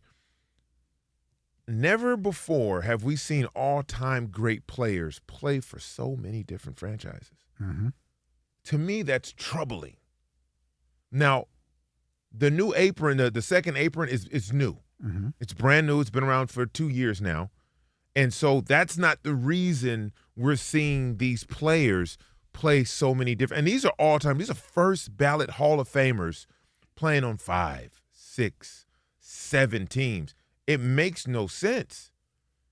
You would take somebody who's a journeyman, right, who plays on a million different teams, but not first ballot Hall of Famers. Teams are reluctant to get rid of first ballot. Players are reluctant to leave teams. Not anymore. All right, we'll dive deeper into that. Coming up next, it is The Odd Couple with me, Rob G Ephraim Salaam, sitting in for Rob Parker and Kelvin Washington. Rosh Markazi at the bottom of the hour. This is Fox Sports Radio. If you work in logistics, you know one thing. Nothing moves without you. And right now, companies everywhere are looking for skilled people who can keep their supply chains running strong. Find your next job through Express Employment Professionals. At Express Employment Professionals, logistics isn't just another career field, it's a specialty. From warehouse associates and forklift operators to shipping and receiving, CDL drivers, inventory coordinators, and more, Express connects you with the roles that keep businesses moving. Go to expresspros.com to find a location near you and give them a call. Whether you need to get your foot in the door with the contract role or are you looking for full-time employment, Express finds you the job you and your skills fit and your expertise matters. And the best part with Express, there are never any fees for job seekers. So if you're ready for your next shift, your next challenge, or your next big move, let Express help you. Find the logistics job you're looking for. Visit expresspros.com today. Stop searching alone. Get support. Get options. Get to work.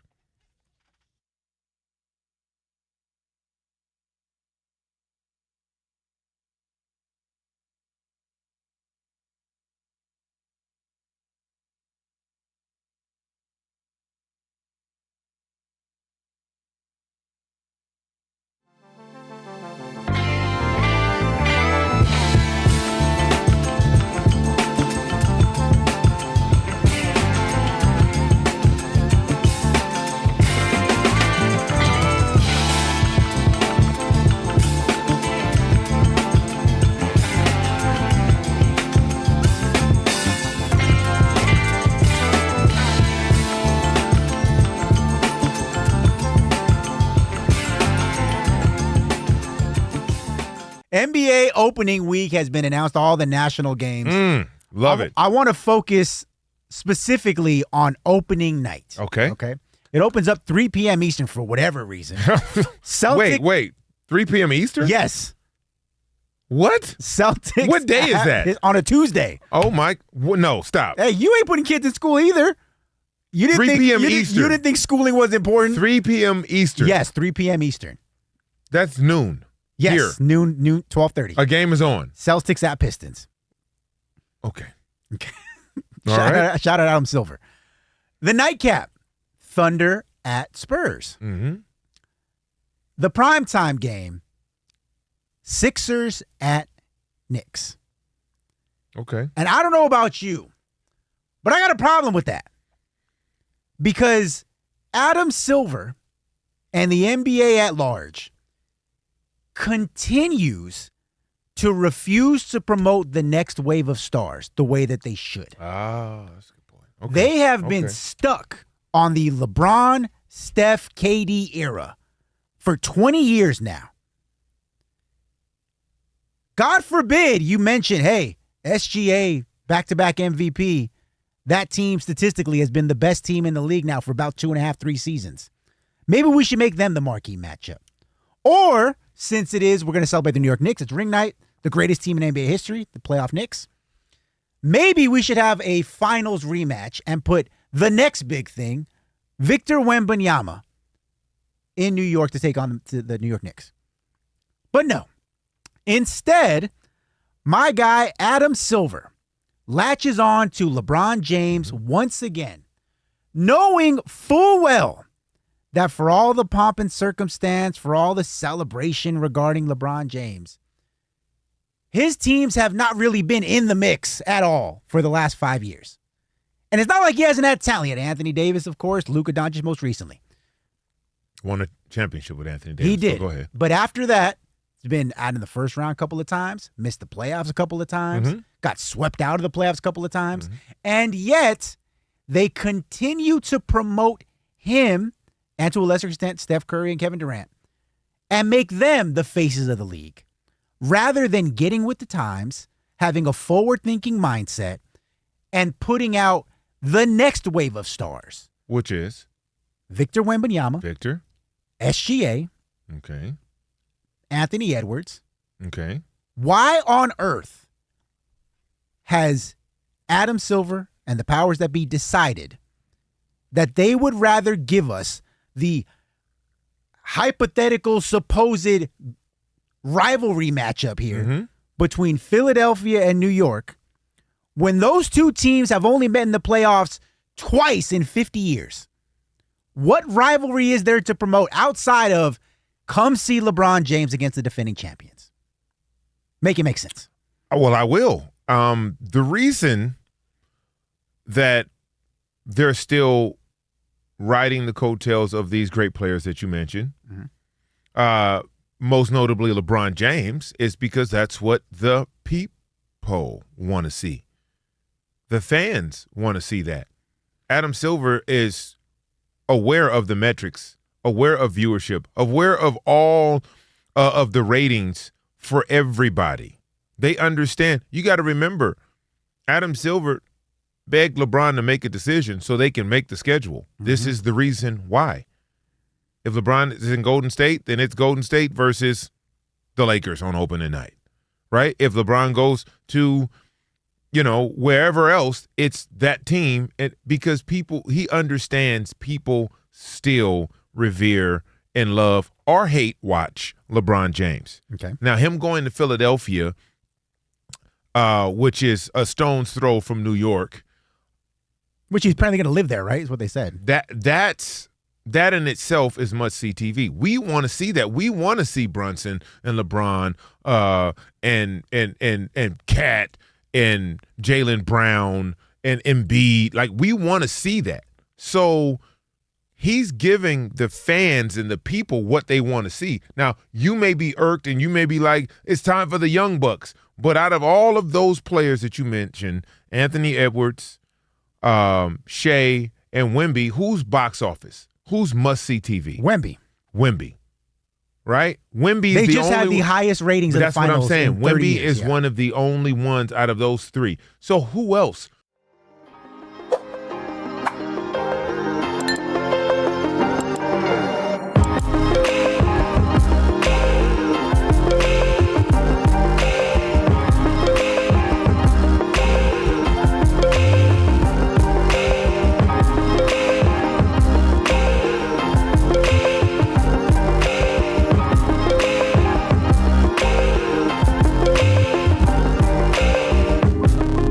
It is the Odd Couple, Fox Sports Radio Worship Wednesday. Arash Markar is coming up in 5 minutes. One's got to go in about 20 minutes. It's me, Rob G from Salaam, sitting in for Rob Parker, Kelvin, Washington. We ended last segment talking about Russell Westbrook and his unceremonious exit from the NBA. And one thing you mentioned is he basically played for a new team every year of his career there towards the end. And before we get to Arash Markar, I want to ask you this very quickly. Can you be a Hall of Famer, first ballot, rock-solid guy like Russell Westbrook when you were a journeyman for the last quarter of your NBA career? I think the conventional answer is yes, because the numbers are the numbers. Right. But the sentiment and the reality is we're not used to seeing all-time greats be on maybe 1, 2, 3 teams. Mm-hmm. But when you start to get to 5, 6, 7, Shaq, you start thinking like, okay, well, what's happening? What's missing here? Westbrook's not the only person. Think about this. Mm-hmm. Think about this. And this is the thing that I think about all the time. So that OKC team, mm-hmm.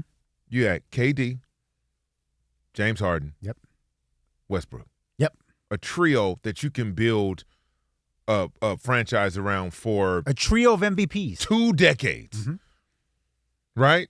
Similar to Golden State, right? In terms of talent, better than that. Yeah. But they built around those guys, and no matter what, right, those guys were going to be the focal point until Klay 2 years ago, got dealt. Right. But it was Draymond, Steph, and Klay. Right. That was our nucleus and everything else, and they paid them. They all got paid mm-hmm. top dollar. Everybody was making over $100 million and so on and so forth. When you look at this trio, Westbrook has played on 7 teams. Mm-hmm. KD's played on 5 teams. James Harden's, 5, 6 teams? So you ask yourself, okay, all of them have been MVP. All of them tremendous records and scoring and rebounding, all of these things. 6 teams for Harden. 6 teams for Harden. Mm-hmm. Think about that. I'm talking about prolific scorers, prolific basketball players. Yeah. All of them likely first ballot Hall of Famers. The thing that I think is missing there with this scenario, the leadership quality. Across the board for all 3 of them. Across the board. Mm-hmm. Think about that. Across the board. When have they won being the leader of a team? Never. That's the problem. So what are you doing? You're constantly chasing to find a team with a leader that you can. That you don't have to be. You don't have to be that. Yeah. You don't have to be that. This is really, think about that. Mm-hmm. When was the only time Kevin Durant won? Golden State. Who was the leader? Steph Curry. Without a doubt. Actually, I would say Draymond Green was the. It doesn't matter. Any iteration, it wasn't him. It wasn't him. Yes, long story. It wasn't him. Right. Right? James Harden, everywhere he's gone, he's been the leader. And they always flame out in the playoffs. He's been in the league 17 years. He's made the playoffs 17 times. I remember watching the playoffs this year and him at the Cavaliers, and the announcer was like, congratulations to James Harden for 17 years straight of the playoffs. And I was like, that is not a flex. That's not a flex. You mean you've had 17 shots and you've never won a championship? Every single year you've been in the league, you've made the playoffs and played in 1 finals? And he was the 6th man on that finals team. I would be going crazy. League MVP, led the league in scoring for multiple years. Mm-hmm. You mean to tell me, with all of that, you've only played in the finals 1 time in 17 years? That can't be a flex. Now, look, longevity, career, all of that, congratulations. I know how hard it is to play 10 or more years in a league. Sure. But when we start talking about the greats, right? And KD got 2. He pulled the cord. Yep. jumped off the plane and landed in Golden State. Well, he was the best player on those teams. He was the best player. Why was he the best player? Because he didn't have to lead anybody. He could just be the best player. And Steph allowed it to happen. Yeah.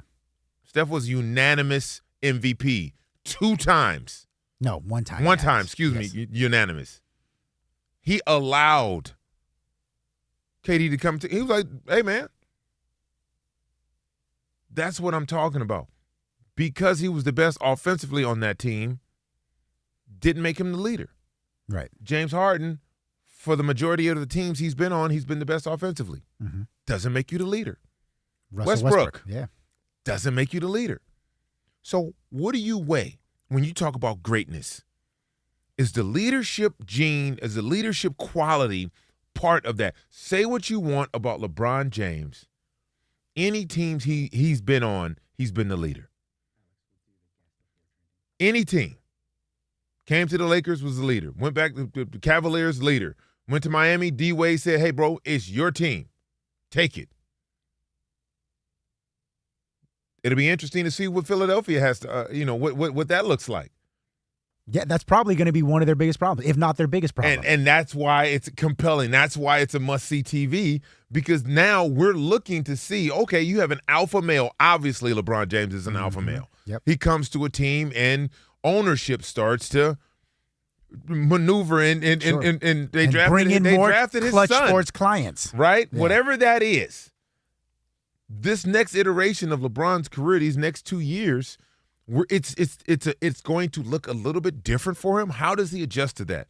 But going back to that trio, that's a dynamic that even another player who, could have been phenomenal, could have been great, look at Paul George.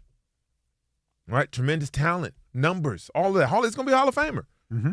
But when it comes to the leadership gene in terms of taking the onus of that franchise, putting it on your back, and carrying it across the line for a championship, that to me is rarefied air.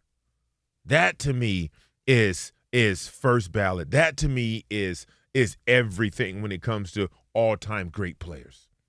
Well, speaking of all-time great players, Arash Markazi, founder and CEO of the Sporting Tribune, he covered a lot of Russell Westbrook's career, both, of course, in UCLA, recently with the Lakers. Arash joins us right now. Arash, how are you? I'm great. Thanks for having me. Of course, of course. So we just finished the last 25 minutes or so talking about the retirement of Russell Westbrook and the way he limped to the finish line, we'll say, of his NBA career. First ballot Hall of Famer, statistically one of the single greatest players who ever lived. But the last few years, he's become something of a punching bag in NBA circles. What do you attribute that to, in your opinion? Yeah, listen, I mean, the role that he had with the Thunder that he shined so brightly in, I mean, that certainly was not the case, when he kind of bounced around towards the end, with the Washington and the Lakers and the Clippers and the Nuggets and the Kings and all that. I mean, just, that happens. It's unfortunate. But, when great players retire after Hall of Fame careers and, long Hall of Fame careers, I think in time, we remember them for what they were great for. We remember them for their great moments in terms of, when they won the most valuable player and they averaged a triple-double, like over the course of a season, which we never thought was possible. So, listen, I totally get that in the here and now, we're kind of thinking about the last couple of years of Russell. But I like to think of him at the height of his career, and I think in time, when he goes into the Hall of Fame, that's how he will be viewed by. Let's talk about the big news that broke today. Westbrook is one of them, but the other is the sale of the Lakers again for $12.5 billion. With a B. With a B. Now, Rob, we were talking about it earlier that this deal was proposed on Sunday, mere 72 hours ago, and that was a timeline that Bob Iger and Kushner had to accept this deal. What is the process, the due process of sales of these franchises? I thought it had to be held under a vote, and it was a certain amount of time, and owners had to weigh in. Could you tell us anything about the minutia of a deal like this getting done so fast? Yeah, so this has not been approved by the league, but it will be approved by the league. And the reason that it will be approved by the league is that Kushner and Bob Iger were already in the process of being one of the candidates to purchase the expansion team in Las Vegas. And I think sort of one of the dual stories that came from this is that the number of groups that want to buy that expansion team in Vegas, that price tag is north of $7 billion. When once it got to 9, perhaps 10, then it got to a point where two guys from Los Angeles are thinking, well, Mark Walters is in a tough spot right now, and I know that he just bought the Lakers for $10 billion. Maybe he'd be willing to part ways with it for a 12.5. And so the timeline is this. I mean, and again, if we just go off of the timeline from the previous sale of the Lakers from the Buss family to Mark Walter, that was agreed to in June. It was approved by the league in October, and then it became official in terms of the transaction going down in November. So that's sort of like the timeline. So if you want to say, how it aligns here, it's not official, but again, Bob Iger, Josh Kushner, they will be approved. The sale will be approved in short time. Arash Markazi, Sporting Tribune here with The Odd Couple. Arash, I follow you on X, so I see a lot of you've been tweeting all day about this situation.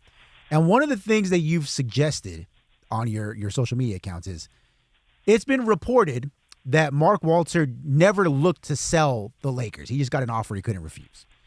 And you spun that forward and said, well, the Dodgers aren't for sale, but given what kind of offer we just got, would I not then consider a massive offer for the Dodgers? Do you think that is, if you had to put a percentage amount, the percentage chance that Mark Walter would consider selling the Dodgers now, given what he just got for the Lakers? Yeah, I mean, here's the tough thing, because if we had talked last night and you said, what's the percentage chance that Mark Walter would sell the Lakers? Yeah. I would say 0. So, I mean, what it is, it's now greater than 0. That's for sure now. I mean, the one thing that I basically suggested, and I'm not going out on a limb here, I mean, obviously everything is not okay or is not as okay as it was a year ago. There's no way Mark Walter purchases the Lakers with the goal of flipping it. And again, yes, he did make a profit, but that's not why he bought the Dodgers. It's not why he bought the Lakers. And certainly when you talk about flipping a profit, it's not worth the trouble when you're a multi-billionaire to do something like this where you only have the team for 9 months. So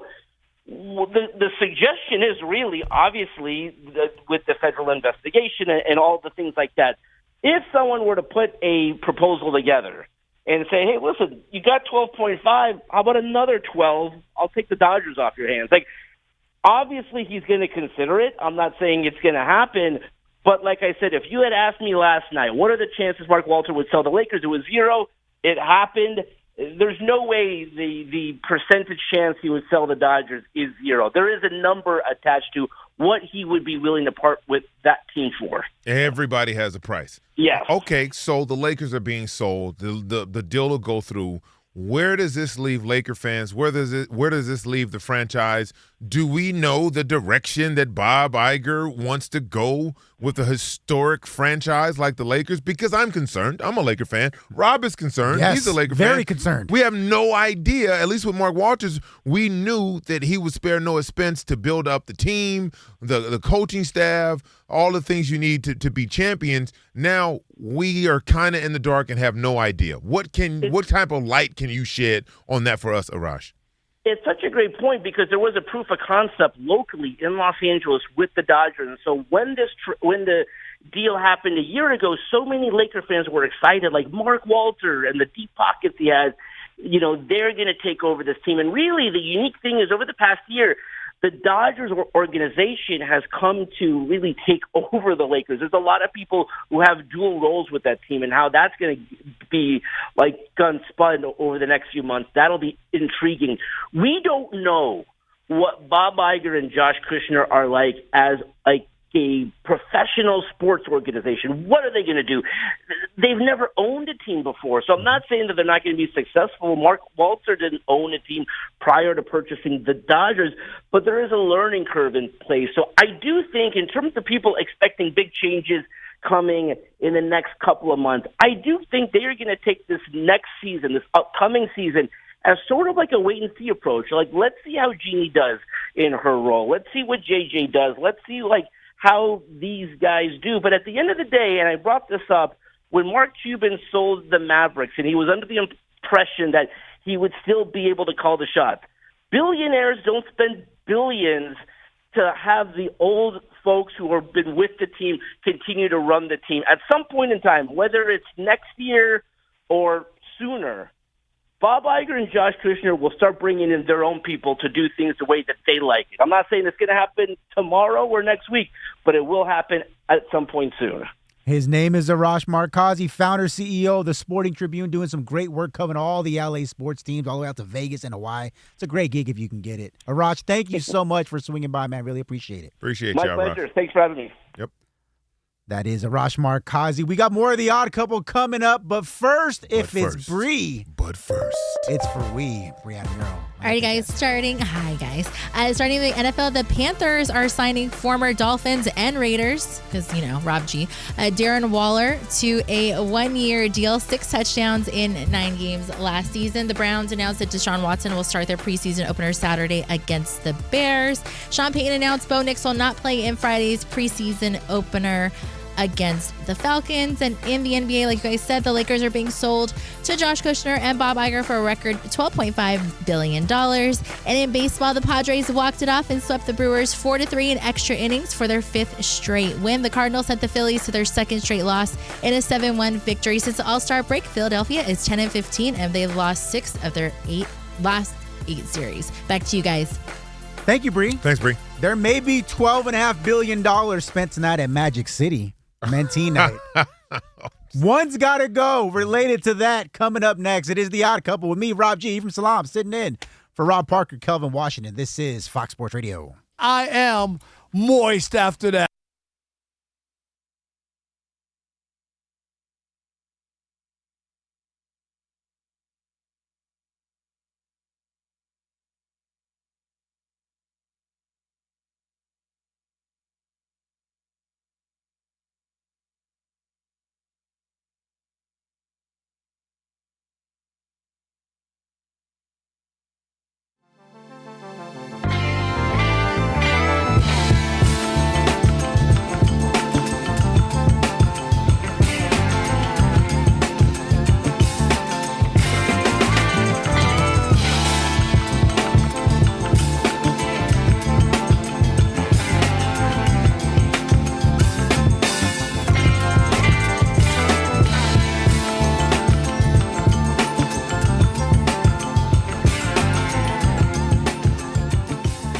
You and I, not just in media, but in general, we all know people who continue to fail upwards, right? Yes. The guy who shows up to work late all the time still gets promoted. Mm-hmm. The guy who failed out of all his classes, but his dad runs a hedge fund, so he's making 6 figures out of college.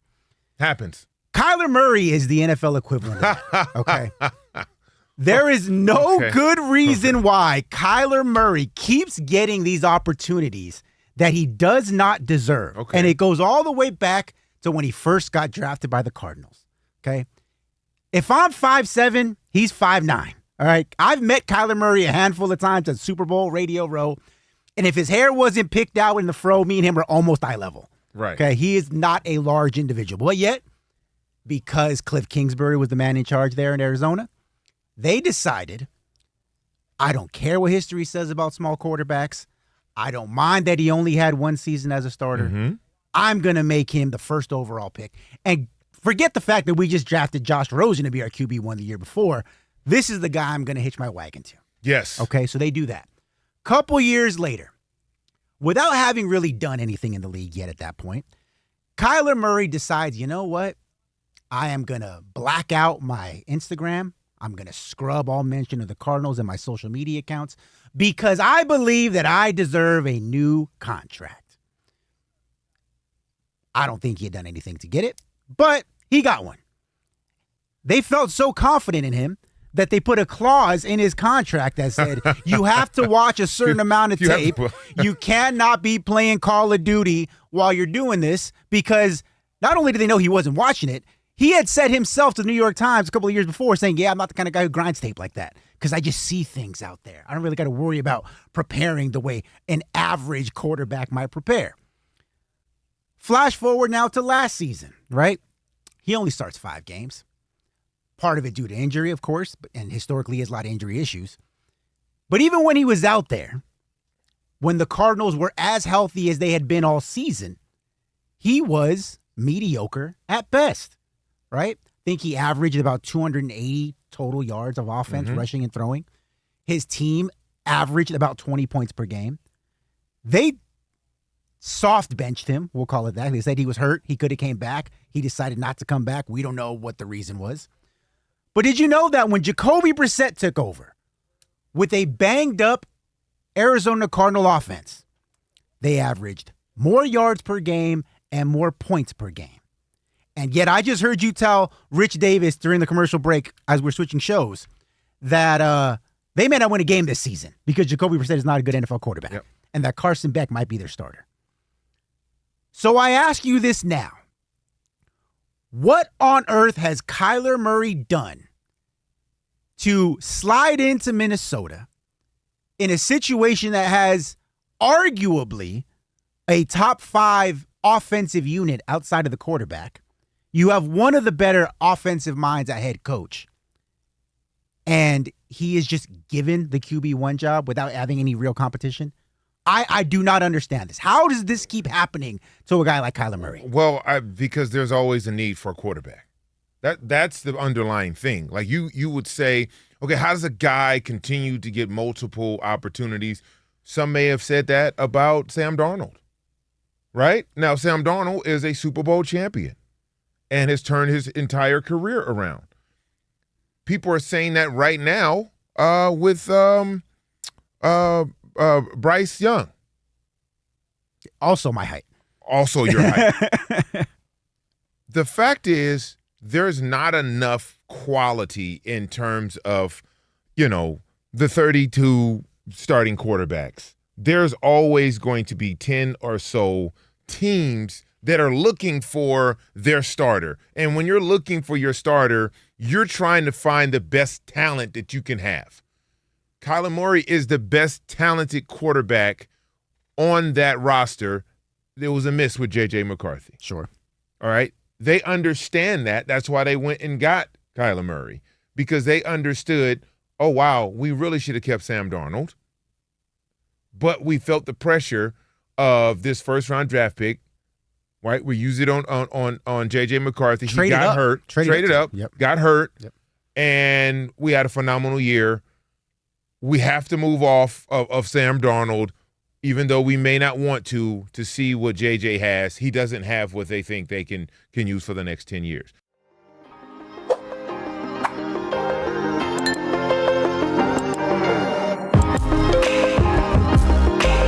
Oh, my God. We need Jesus in this room right now.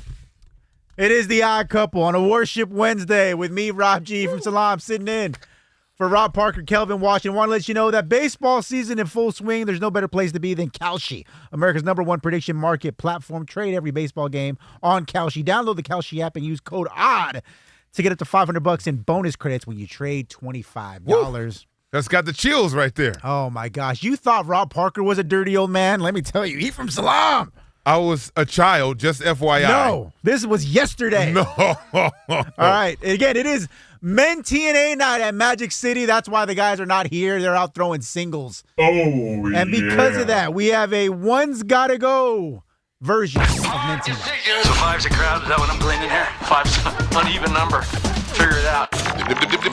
Hear me out. One gotta go. As me filling in for both producer and executive producer, I almost want to bail on this segment and just do story time with Ephraim Salaam. No. Not on the Worship Wednesday. Why not? Not on the Worship Wednesday. Lord wouldn't like that. After that story I just heard, Magic City Monday, yes. Worship Wednesday, no shot. I'm sure you heard more, but at the moment I'm currently worshiping a 21-year-old Ephraim is what I'm hearing. God. That guy was a lunatic. He was a demon. He was a demon. He needed Jesus. He needed a lot of stuff. He might have liked the Kinko stories. He needed a lot of stuff. Well, if you're new to this is called One's Gotta Go. The great Kelvin Washington brought this over from how many shows he had before, like Rob Parker. And the thought of this is, for Men Teen Night, We want to bring you this elusive experience of trying to be at Mentee Night with Rob Parker from afar. So my question to all of you, and this one's got to go, we're going to keep it on the strip club theme, okay? Okay. And go into these events, these illustrious lady dancers, the best dancers in all the land. Bree, I know you're an active strip club member. That's what I've heard. Memberships everywhere. Yes, we're going to need you. Wired at, Bree would the local... faint. She would flat out She did pass say out. if it's Bree, it's for we, because we are all going to the strip club. Now that makes sense. Yep. Well, one's got to go. Mentee Night Strip Club Edition. These are the 5, and one of these have to go, okay? The first one is the cover charge. Okay. Pay to get into the spot. Mm-hmm. The second one, back row seats, a.k.a. Creepers Anonymous is what we call that. Okay. Where you're not actually tipping anything. You're just watching. You're Yeah. just watching. Contemplating the crime. Yes, Right. go ahead. A little weird. Number 3, Making It Rain. Okay. Because you know Rob G likes a pocket watch. I do. Mm-hmm. So that's one for there. Number 4, the Champagne Room, which is different from the MVP room. A lot of that sound in there. And then the 5th one, this one we're going to just call the kitchen. The cook, they got the food, buffet sometimes. Ephraim's a lot more illustrious than us. So those are the 5. Okay. One's got to go. Let's start with our guest, Ephraim Salaam.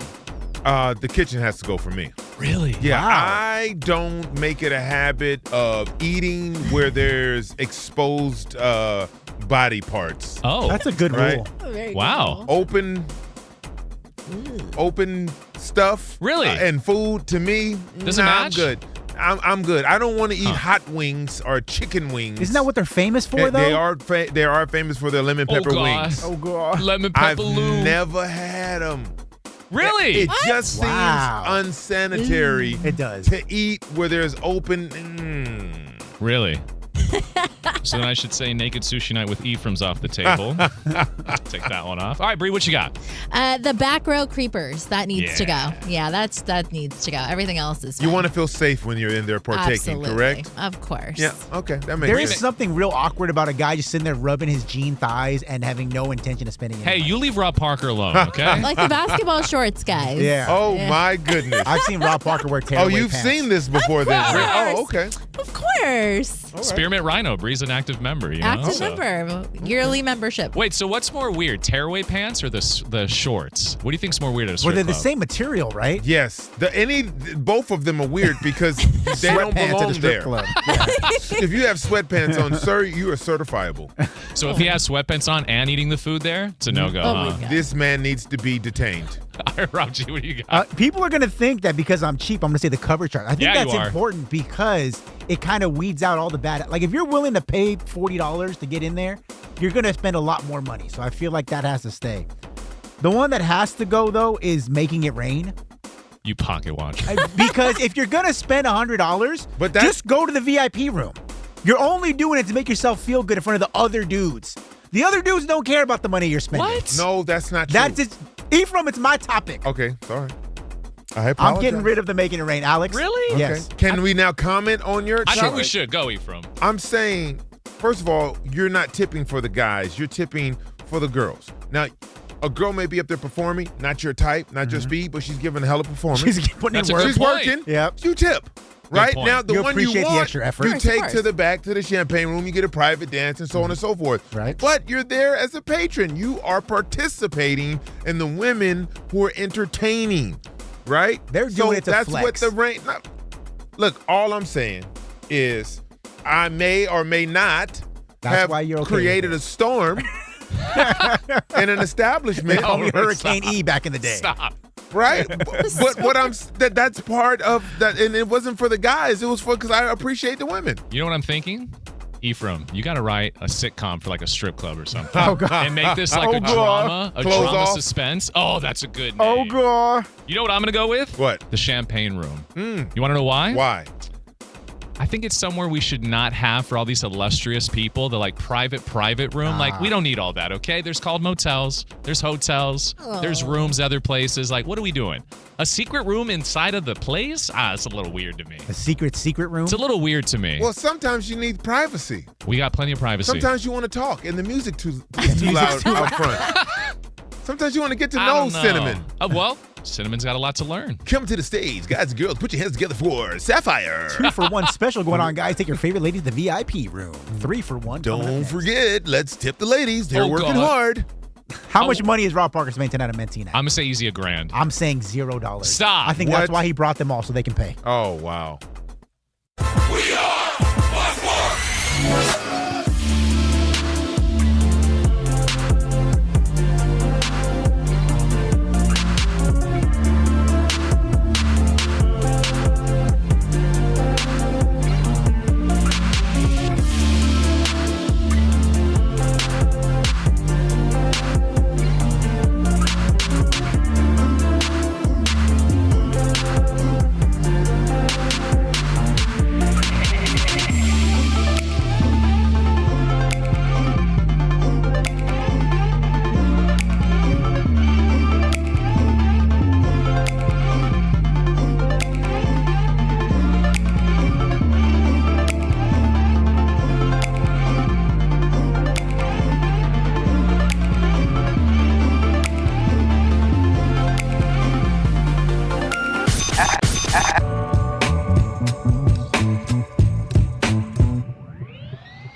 Luis swings, lines it into right field, a base hit. Here's the throw to the plate. Sanchez is tagged. He's safe.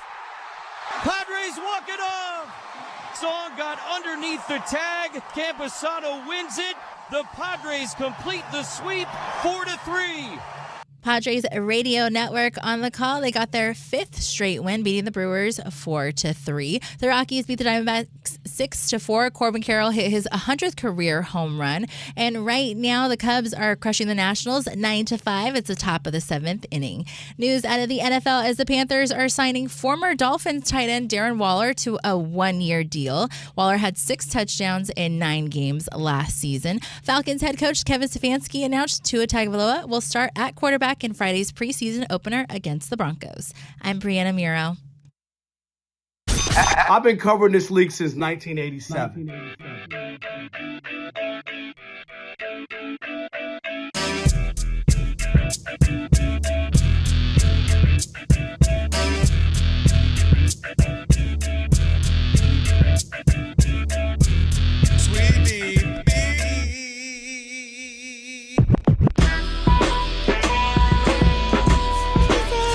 Can this sports writer and this sports fan share a radio show without driving each other crazy? Now, live from the Fox Sports Radio studios, here's Fox Sports Radio's Odd Couple, Rob Parker and Kelvin Washington.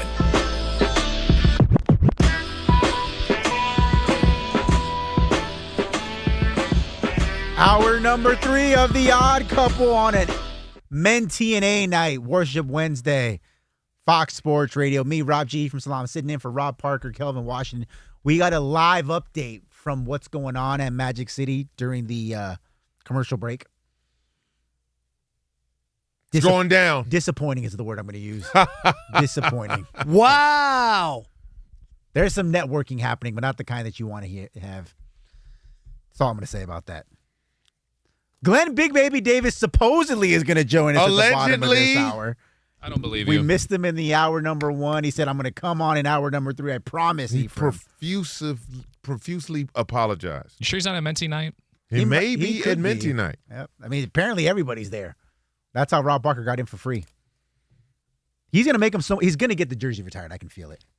How? Because I know it might not seem like a lot of people because it's such a, famous establishment, but getting 60 plus people to name drop you on their way through the door has to count for something, right? Yeah, but it's different, man.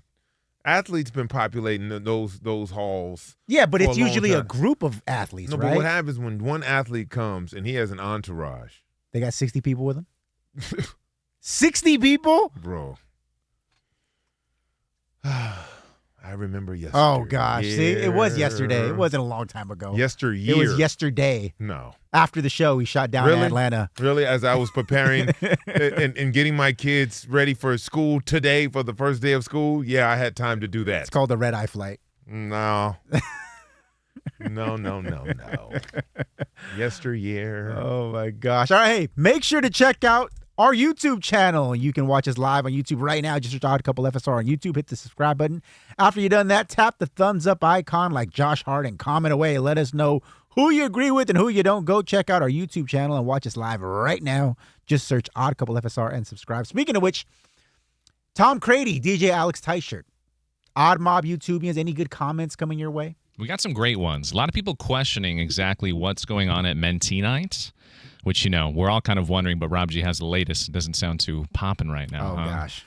No? It just sounds like a lot of debauchery. Oh, gosh. It just sounds like. You're saying the Hall of Famers had reason to worry, huh? That would be popping then. Yeah. Then it would be popping, right. Well, yes. BB Honcho made his own little intro for the two of you. You want to hear it? I'll do it like Bob. Here we go. One thinks he's an athlete. One was actually a professional athlete. One walks his dog. The other dog walks his opponents. The Otter Couple with Rob Guerra and Ephraim Salaam. I'll take that. That's good. I love bad, that. Right? Yeah. Record it. I'm going to have to do it for you guys. I love it. The Heart 419 says, shout out to all the people involved with the Odd Couple. Keeping the chat alive, so I just want to give him a shout out for there. That's right. Mac9631 says, Odd Couple on fire right now. Not sure what's different. I like that. Wonder what it could be. What do you think's different today? I don't know. Huh. Interesting. Yeah, it's weird. We'll have to look into that, Scott. We'll do some statistical checks. Damian G-44 says, cover charge keeps weird people out. I get that. Facts. The champagne room can go. I agree Really? with that too. Yeah. Huh. And the last one for you guys. He was like, he sounds like a guy who ain't never been in the champagne room. Let me tell you what I've been in there. Bro, if you've been in there, you know it ain't going nowhere, right? Ephraim's stories are ridiculous. Ephraim's stories sound like he has personal champagne rooms. Boy, wait, all around. Wait a minute. You know what's wild? I love you, honey. I would always listen to that song by Wiz Khalifa when he talks about bus downs. Now I understand it from Ephraim's stories. Oh, my gosh. Bus downs. And the last one from Drake is not a trick. He says, you are giving back to the community when you make it rain. LOL. Facts, Rob G. What do you have to say? No, you're not. Community service. You're giving more money in the VIP room than you are when you make it rain. That's true. Communal. It's for one person. Rob G, you and I both know. No. What do people like to do when they donate and do any community service? Brag about. Yes, they want you to know that they're doing it. There you go. That's what's happening. Man, they're working. They're at a job. Yes. Right? Yes. They work off tips. Do they make more money in the back or in the front? In the back. Exactly. Pause. But that doesn't. Pause. No, resume. This is a good conversation. But that doesn't mean you don't. But you just skip one pay for. You don't skip payments. It's like, here, I see you sweating on this pole. There's no pole in the back. See you over here, you hanging from the ceiling, and you doing all the splits and all that. They got a nice couch and air conditioner back there. It's more comfy. Thank you. I want to reward you for your hard work. In the back, you bring your own pole. Put a little coin up there, man. Put a little coin on the table. Wow. And on that note, we'll get back to Mentee Night later in the show. We'll get another live update from Atlanta. Somebody, I'm sure. There's enough people there. We'll get a live update from somebody. Somebody's going to give it to us. All right. Big news of the day. We mentioned it throughout the show. The Los Angeles Lakers have been sold, 10 months after being purchased, to Josh Kushner. Yes, that Kushner, son-in-law of one Donald Trump, or related to Donald Trump in some form or fashion. And Bob Iger, Disney CEO, former CEO, put out a lot of slop there at the end, but he made a lot of money doing it. Lots. That's all that really matters. Still making lots. Yes, he absolutely is. And apparently $12.5 billion worth of money. Yes. So he is not hurting at all. But before the show, you and I were texting back and forth about how we would approach this. We didn't want to get in too much trouble. We don't want to dive too deep into conspiracy theories. And one thing you pointed out, which I thought was very, very interesting, is that in a year or less than a year, Luka Doncic was traded for nothing. And the team that he has been the face of, which is the Lakers, has been sold twice. What do you make of that? That's a tough one, because when you have a generational talent attached to a franchise, you want to hold on to that because you understand the value in that. You understand what a generational player can do for building the brand, raising the value of it, right? So case in point, he goes to Dallas. Mm-hmm. He's all NBA from the jump. They get to a finals. Mark Cuban sells the team. Right. New owner comes in. They trade Luka. Mm-hmm. Luka comes to the Lakers. They sell the Lakers. Right. Luka's now the only face of the franchise. They sell it again. Mm-hmm. So, my question would be, who has more value, or who represents more value for a franchise, Luka Doncic or LeBron James, right? What LeBron James did for Cleveland, it raised the value of not only the region, but that team to heights to where if Dan Gilbert was like, hey, I want to get out of this thing, it would have been a heck of a come-up. LeBron comes to the Lakers. Of course, the value of the Lakers is already what it is, but he's there. It sells for $10 billion, right? They bring in Luka and all of that. For me, I question the fact that it seems like everyone in an ownership or a power position is trying to get away from Luka. And I'm wondering why. Like, is Luka someone you can build a franchise around and add value to said franchise? Because as you map those things out, it doesn't look like it, right? Are they itching to sell Golden State Warriors while Steph is there? No, right? Are the San Antonio Spurs, are they looking to get rid of it with Victor Wembanyama there? No. OKC, Shai Gilgeous-Alexander, are they looking to get rid of the Denver Nuggets with Nikola Jokic? No. Or is anybody looking to get rid of the team with those current faces of the franchise? No. So where does that leave Luka in terms of value to a franchise? You're asking me? Because I have an answer for you. I think one of the reasons why in the long term, a Luka-led team would actually be more valuable than a LeBron team is because you know that LeBron is not tied long-term to anybody or anything. LeBron James is a vagabond. He is a mercenary. He is in the business of LeBron James. He has never and will never be in the business of the Cavs, the Heat, the Lakers, the Sixers, whatever your team is, whatever your business is. Like if you're saying, hey, Beats by Dre, this is LeBron James's brand of headphones. I promise you that the minute JBL comes up with a better deal, I'm gone. Oh, wow. You know what I'm saying? Like, I just think that he is a business. He's a businessman. Like, he's not just a businessman. Like, he is the business. Wherever he goes is going to be profitable because he is that big of a deal. The guys you mentioned, whether it's Wemby, SGA, Jokic, and in this case, Luka, not only because of their ages, but because none of those guys are the singular entity that is LeBron James. A lot of their value, not all of it, but a lot of it is tied to the fact that they play basketball, and they play basketball for this specific franchise or this specific team. And if you are Luka Doncic, I'm willing to bet that you probably still would have got the $10 billion, whether he was there or not, if it was just LeBron and not Luka. I don't know if you get $12.5 billion, assuming this is on the up and up, if it's just LeBron and not Luka.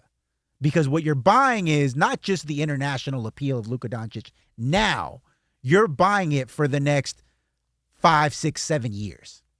And LeBron James, whether he retires or not, could play for 3 different teams in 5 or 6 or 7 years if he wanted to. 5 or 6 more. Exactly. You know what I mean? Like that's the difference. And I think that's why if you're asking me in the short term, of course, LeBron James is going to be more valuable because he puts butts in the seats and he draws eyeballs like nobody has probably since Michael Jordan. But if you're asking if I'm investing into a franchise, into an entity moving forward, I'm going to go with the guy who I think is more likely to be there longer. And that's Luka. I would assume so, yeah. Okay, so LeBron James at the same age as Luka is. There's no question there, right? No, of course. It'd be LeBron James. It's LeBron James. No, wait. If you're saying LeBron at, what is he, 26 Luka is right now? Luka's 27, I 27. believe. Do we know how the rest of LeBron's career is going to play out? No. But a 27-year-old LeBron. We just assume we're getting 27, then it would be LeBron. But if I know that it's going to be the way that it plays out, where he's always going to be winning, but he's also always going to be looking for the exit, then I don't know. Yeah, but LeBron, you got to remember, LeBron came into the league with expectations like no other player. Right. And lived up to them. He exceeded in a lot of cases. Like no other player. Yeah. Even the league didn't know what Michael Jordan was until Michael Jordan became Michael Jordan. We had a pretty good idea. No one knew what Kobe was, right? That's why he lasted till 15. We had a pretty good idea what LeBron was as a kid and now what he's become. I would say the only other talent like that would probably be in its infant stages, and that's Victor Wembanyama. Right? The amount of expectation someone like LeBron and Victor early on in their career has, there's probably, in the modern era, there's probably only 4 guys in basketball who you could say had those kind of expectations. Okay, what are the 4? It'd be Wemby, LeBron, Shaq, Kareem. I don't think people had expectations for Jordan like that because he wouldn't have went third. Right. Nobody had the same expectation for Magic Johnson because no one had ever seen anything like that before. You didn't know if it was going to translate the way a 6'9" point guard, right? Yeah. But those other guys, you knew as soon as you saw them. I don't know how great they're going to be, but they're going to be great.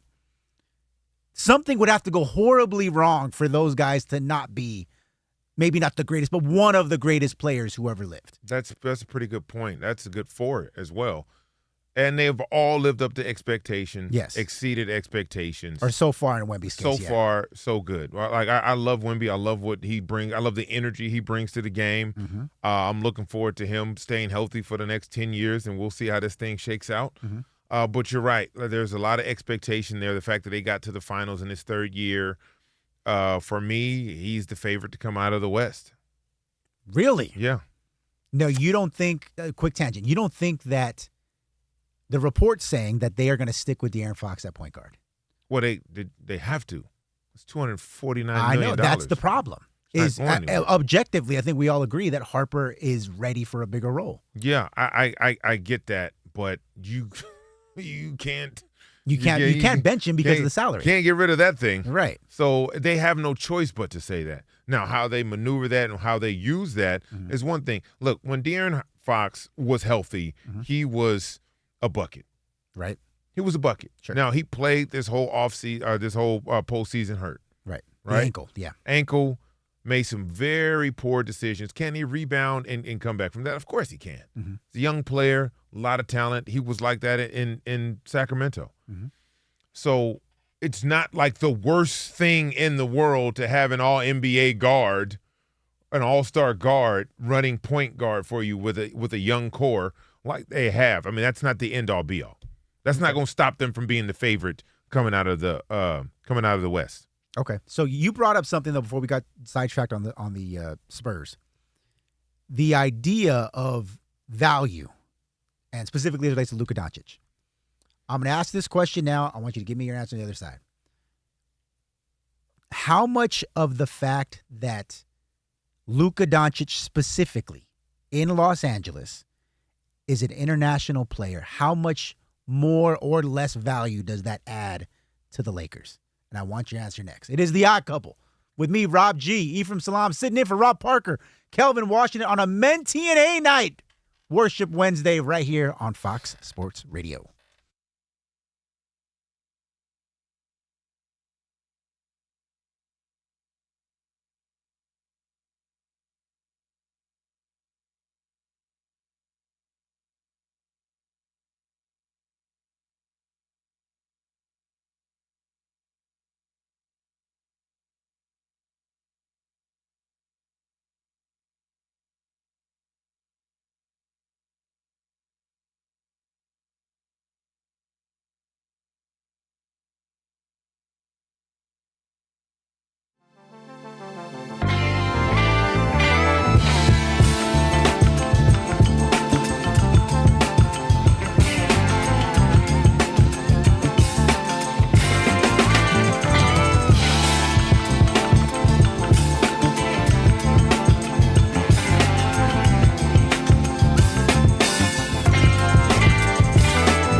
The Cowboys and Quinnen Williams reach an agreement on a 3-year, $106 million deal, making him one of, not the highest, but one of the highest paid defensive linemen in all of football. So guys got us thinking like, hey, Dak's back. CeeDee Lamb says you got the best wide receiver pairing in football. The O-line's pretty good. The running game's pretty good. Quinnen Williams is obviously handsomely paid. He's pretty good. They're saying Caleb Downs was the best player in the draft last season. They got him falling there. Why not the Dallas Cowboys in 2026? Exactly.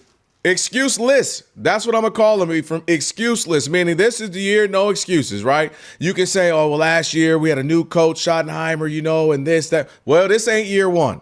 And Dak Prescott's already come out and said this is a Super Bowl caliber team.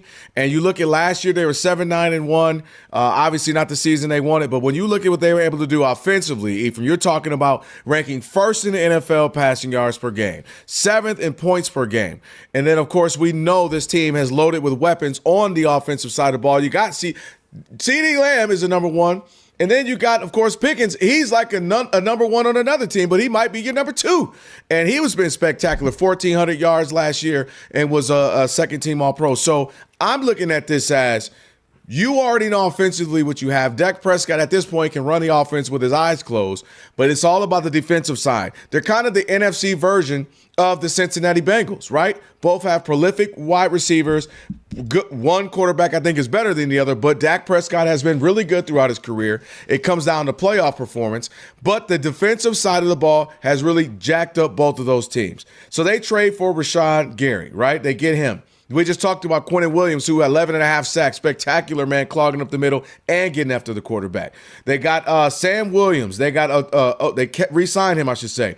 They got Kobe Durant as well through free agency to help, of course, with some of the takeaways. I mean, they have done, and that's just a half of the moves. You talk about drafting Caleb Downs as well and Malachi Lawrence too. So they've got a bunch of talent on this team. And to me, I look at it as, well, I don't want to hear any more excuses. I don't want to hear Jerry Jones talking like this, Ephraim telling me, well, if we only had this and if I only had that. I don't want to hear it. You got everything you need.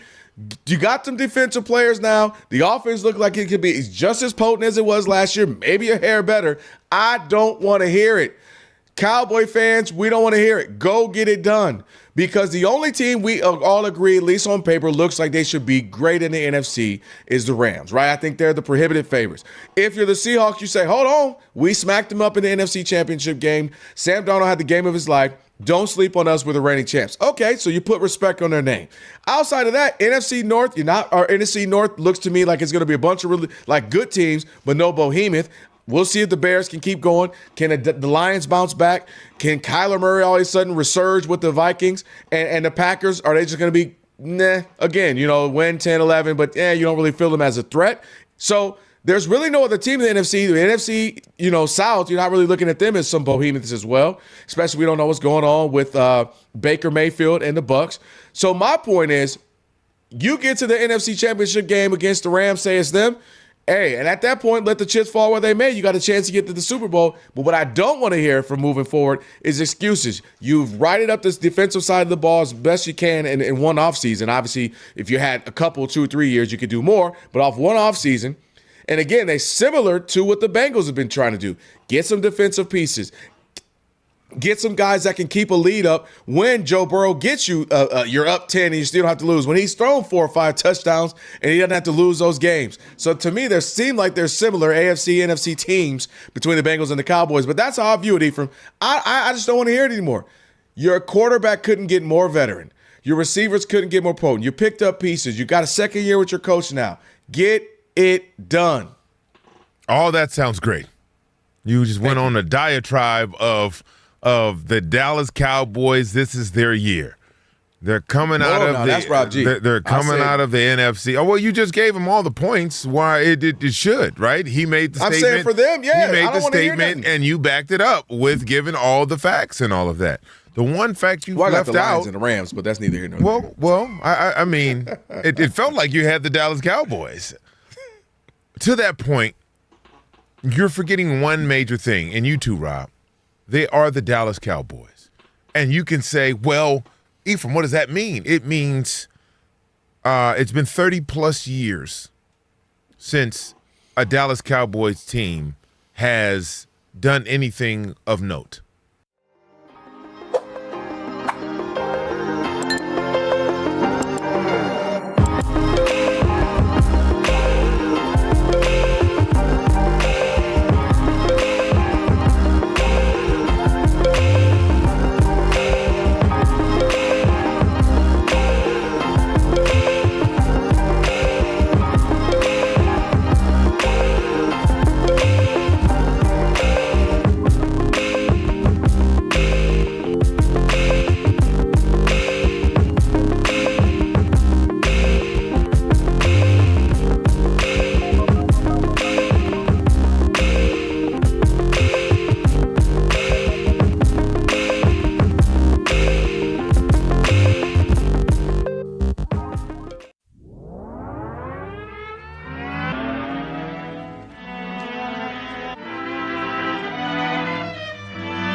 Christmas wrap in my day didn't go this hard. I'll tell you that right now.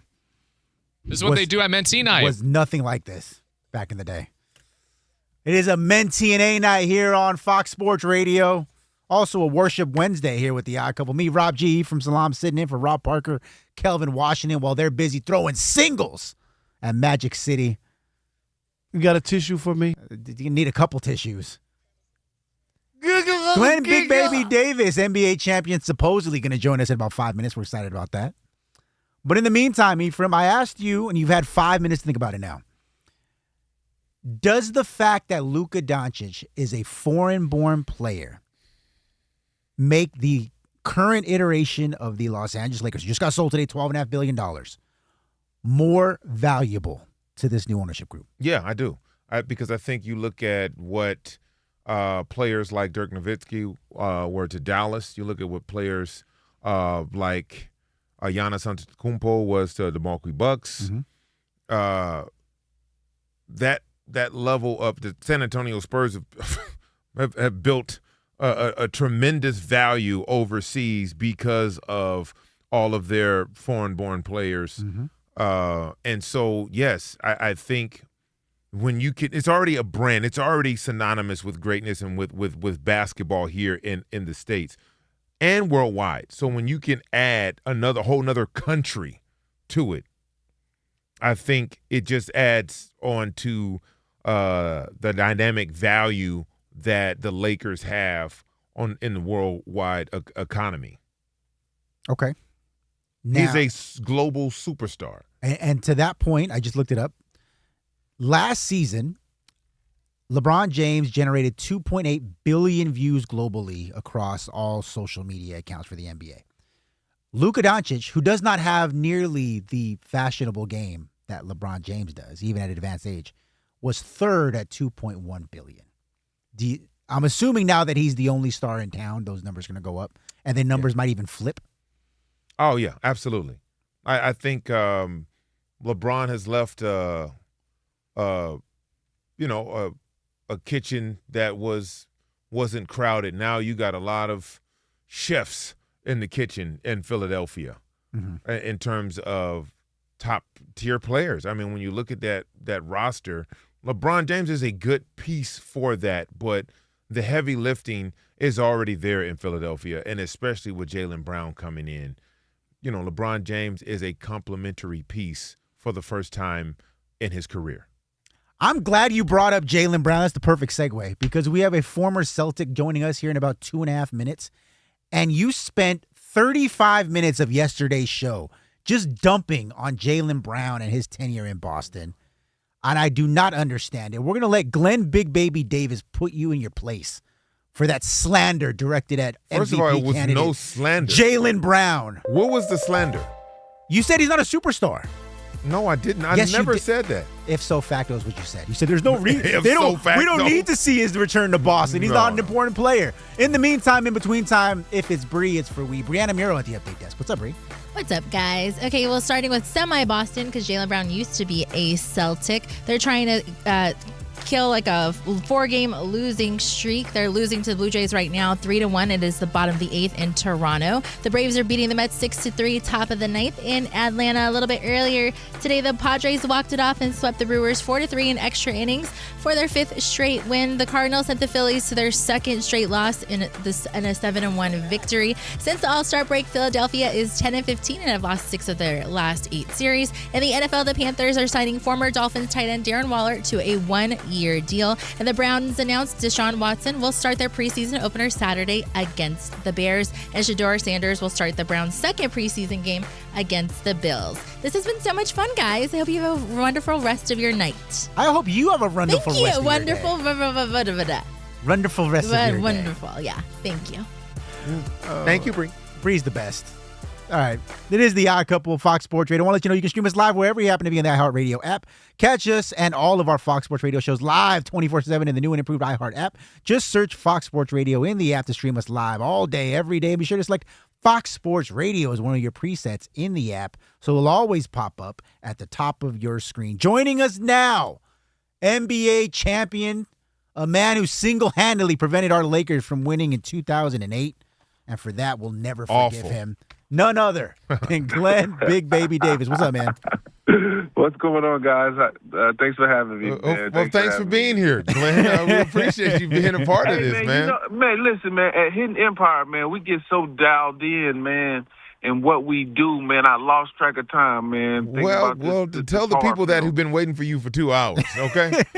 I'm sorry, my people. I am so sorry. I am here now, and let's talk it. All right, let's start with the biggest news. The second biggest news, in Westbrook retiring. What are your thoughts and feeling about, number one, how he's retiring, and what do you make of his career? You know what? Russell Westbrook is a very special player, and what he's given to the game is truly an example of a player that has really gave it his all. Right? When we think about Russell Westbrook as a player and the way he approached the game every day, it was a high level of competitiveness. And that's what we talk about, as athletes. Young people should, use him as an example to make nothing out of something, right? You think about his career and what they thought about him. He couldn't do this, he couldn't do that.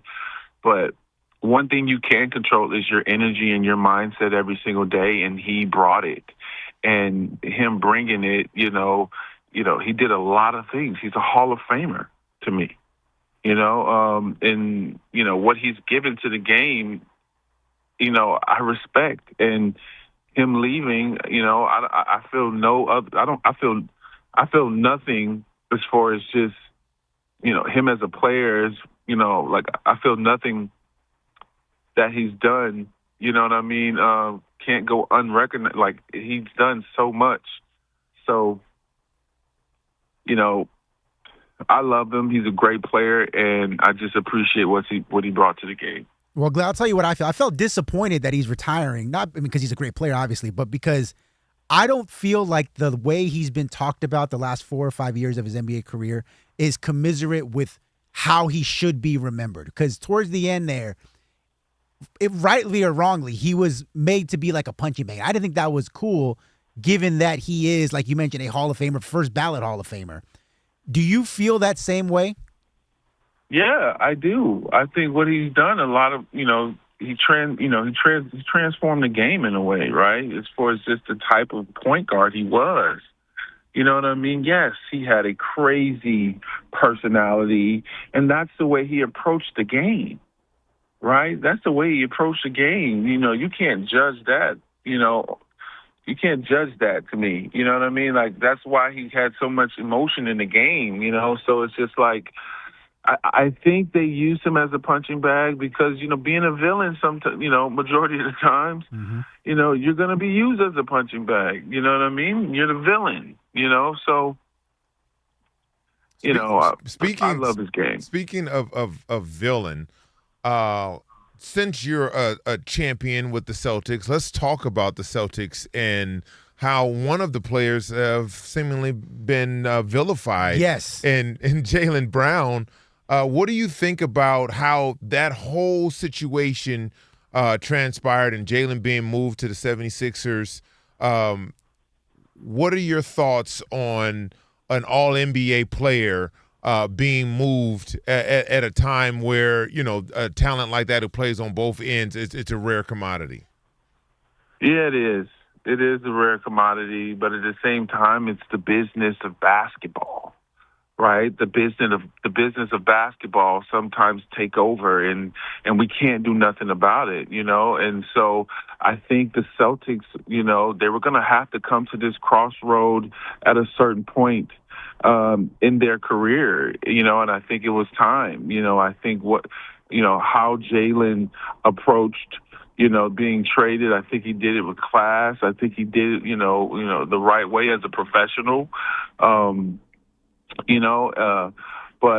I think the Celtics had to make a decision, and they wanted to, figure, if we're going to make a decision, we need to make it now, and we're going to use this excuse to make sure it doesn't fall back on us. You know what I mean? And, I think the Celtics, they had to make this decision, just to see which way their franchise was going to go. You know what I mean? Who's the leader? Who's the captain? Who's the guy that we lean on. You know what I mean? And you got two guys that's, can't, mend in a way, which they could, right? They won a championship, you know what I mean? But, that chapter's at an end, you know what I mean? So I really think the way they finished the season with Jaylen Brown, you know what I mean? It was like, okay, cool. We can't get it done, you know what I mean? So we might as well just go in a whole different route. There's so many possibilities of what the Celtics were thinking, but at the same time, it just comes down to the business of basketball, and we all got to, fall on that sword at one time in our career, Yep, Glenn Big Baby Davis, NBA champion here, joining the odd couple. Rob G Ephraim Salaam sitting in for the fellas. Me and Ephraim got into a big argument yesterday, and I want you to settle the score here, Glenn, because I was very perturbed, and I noticed that Jaylen Brown's return to Boston was not given any of the marquee games when the national schedule was released yesterday. Didn't get an opening night, didn't get opening week, didn't get Christmas Day. And Ephraim maintains, well, that's because he's no longer the big star on the team. There are much more interesting storylines than Jaylen Brown's return to Boston. I just looked it up. In 2008, after you guys beat our Lakers, in the finals, that following Christmas, what do you know? The Celtics played the Lakers because it was a big rivalry matchup. Ephraim maintains that Jaylen Brown is not good enough to get a rivalry matchup on a marquee event. Can you please set him straight about that? First of all, that's before exactly you what answer, you said. Glenn, you can't compare the Lakers versus the Celtics to the 76ers, where Jaylen Brown now becomes the third best player on the team, going back to the Boston Celtics. Those two things don't even go together. So then did he deserve to have his return be showcased by the NBA? You know what? Yes. Yes? I think yes, but at the same time, it's just the fact that, right, this basketball is, a political thing, and I think the way it ended, I think the Celtics benefit of not having him so prime time. You know what I mean? So I'm thinking that's a move from the Celtics saying, hey, television, we don't want this game. We'll take it on a Tuesday in January. Yeah, it's definitely a game that everybody will be waiting to watch. So, I think that was the higher beings making that decision. And let me ask you this, Glenn. Is LeBron James and the 76ers coming back to Los Angeles, where LeBron can play against Bronny on Christmas Day, a bigger draw than Jaylen Brown going back and playing Boston on Christmas Day? I think it's I think they're in the same room. You know what I mean? I think they're in the same room, but at the same time, when you think about LeBron James and what he's done for the game, you know what I mean? That's a whole nother level of, of celebrity status and just, viral moments. You know what I mean? Like, it definitely, is up there. You know what I mean? But they're definitely in the same room. You know what I mean? Like, the fans want to see it. Like, you know what I mean? Like, I don't think you go wrong with either one of them. That's part of the thing when it comes to sports, is these kind of storylines sell, whether that's fair, whether there even is real beef or not between Jaylen Brown and Jason Tatum. You might know better than we do. But there is an alleged beef. There is, the rumors of beef. So I'm just surprised. There was some discourse. Yeah, there was some discourse. That it didn't have to be on Christmas. Didn't have to be opening night. But you couldn't give him one of the opening week games. You get Tuesday. You get Tuesday in January. You're welcome. Well, yeah, like I say, it's the higher beings to me. I think the Celtics pulled some moves. Like, we don't want that game. Glenn, how often do you get back to the Boston area to talk to the people? Are you still revered there? I know you were very charismatic and one of those characters that people love. I've been out and about with you, and people love to come up to you and climb on your back like you're a big-ass tree and all of that. How often do Boston fans come up to you and want to be in your space? Man, you know what? It's just something about being a Celtic, right? It's just the aura. It's just the history, right? And when you win a championship, you're like almost goated, right? So everywhere I go, if you're from Boston, if they're from Boston, literally, they're going to say something to me. right? Like, I'm a Boston fan. I'm from Boston. I'm from Dorchester. I'm from Mattapan. Like, you know what I mean? So it's like, you know, you embrace it, right? Because you're a part of an elite group. You know what I mean? Like, it's crazy when, you know, your kids start, you know, my kid at a bar getting some wings with her friends. Like, it's like their little spot. Not like a bar, but like it's just like a little restaurant. And she walks in and sees me on the wall. She's like, what the hell? Like, you know, it's like, that's my daddy. Like, oh, you know what I mean? Because, you know, the bar puts up memorable moments of Celtic history. You know what I mean? So it's just like, you know, you're humbled, you know, in a way, you know, that people still remember you. And so I never really get tired of it. I just truly embrace it because, you know, I'm a part of an elite group, you know? Mm-hmm. Yeah, NBA champion Glenn Big Baby Davis joining the We'll get you out of here on this one. The big sports story of the day, of course, the Lakers were sold for $12.5 billion less than a year after they were sold for $10 billion. It's a lot of things going along with that. Just quickly, your thoughts on the sale, how quickly it came together. Because we were told, it's been reported, that they had 72 hours to accept this deal. It was off the table, and they said, all right, well, we'll take it. So what are your thoughts on this whole situation? Right? The business of basketball, again, right? It's an enormous business, right? All over the world, right? I didn't even know the Lakers were worth that much. Like, golly, that's so much money, you know? But, you know, my thought process is for just owners and just, you know, be an owner, right? Run the business the right way, but when it comes to the sport, don't try to dictate what goes on. You know what I mean? So whoever's buying the team, hopefully that they're, you know, the knowledge of letting others help, you know what I mean, and not try to insert yourself, you know, like these owners sometimes try to do, you know, and messes up the camaraderie and the flow of the team, you know, when your owner's down in your locker room. You know, I had that issue playing with the Clippers. Donald Sterling. I believe it. He's in your locker room with his mistress, and you're like, what has he got going on? Like, why is he so involved in what goes on? You know, so it's just like, you know, we don't like those owners, right? We like owners that love and bring energy, like, you know, like your boy Steve Jobs over there. What's his name? Steve Ballmer. Steve Ballmer, right? Energized, ready to just support his team in any type of way possible. You know what I mean? We want owners like that love the game and, you know, understand roles, you know. So, but that's the business of basketball, man. That's a lot of freaking money, man. Yeah, it is.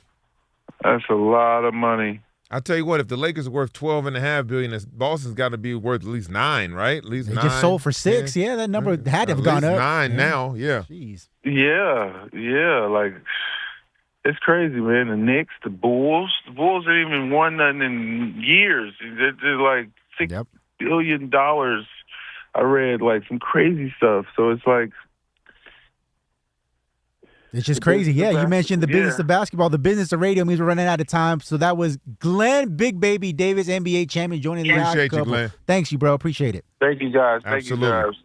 All right, we got last call coming up. We're going to close the show out with a bang. It is me, Rob G Ephraim Salaam, sitting in on a Mentee Night Worship Wednesday on The Odd Couple.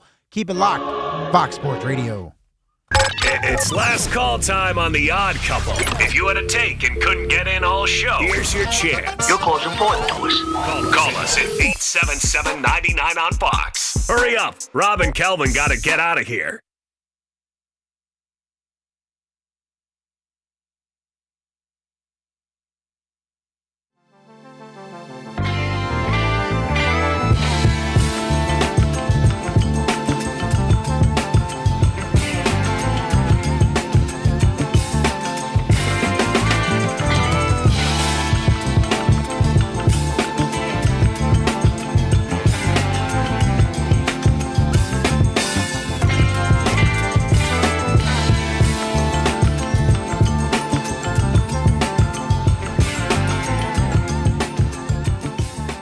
I know this is the year that you agree 100% with everything. No, you already know. My panties are in a bunch, Mike. My panties are in a bunch, Mike. I'm just not happy about the Patrick Mahomes being number one. I mean, he hasn't been the same quarterback in a couple of years.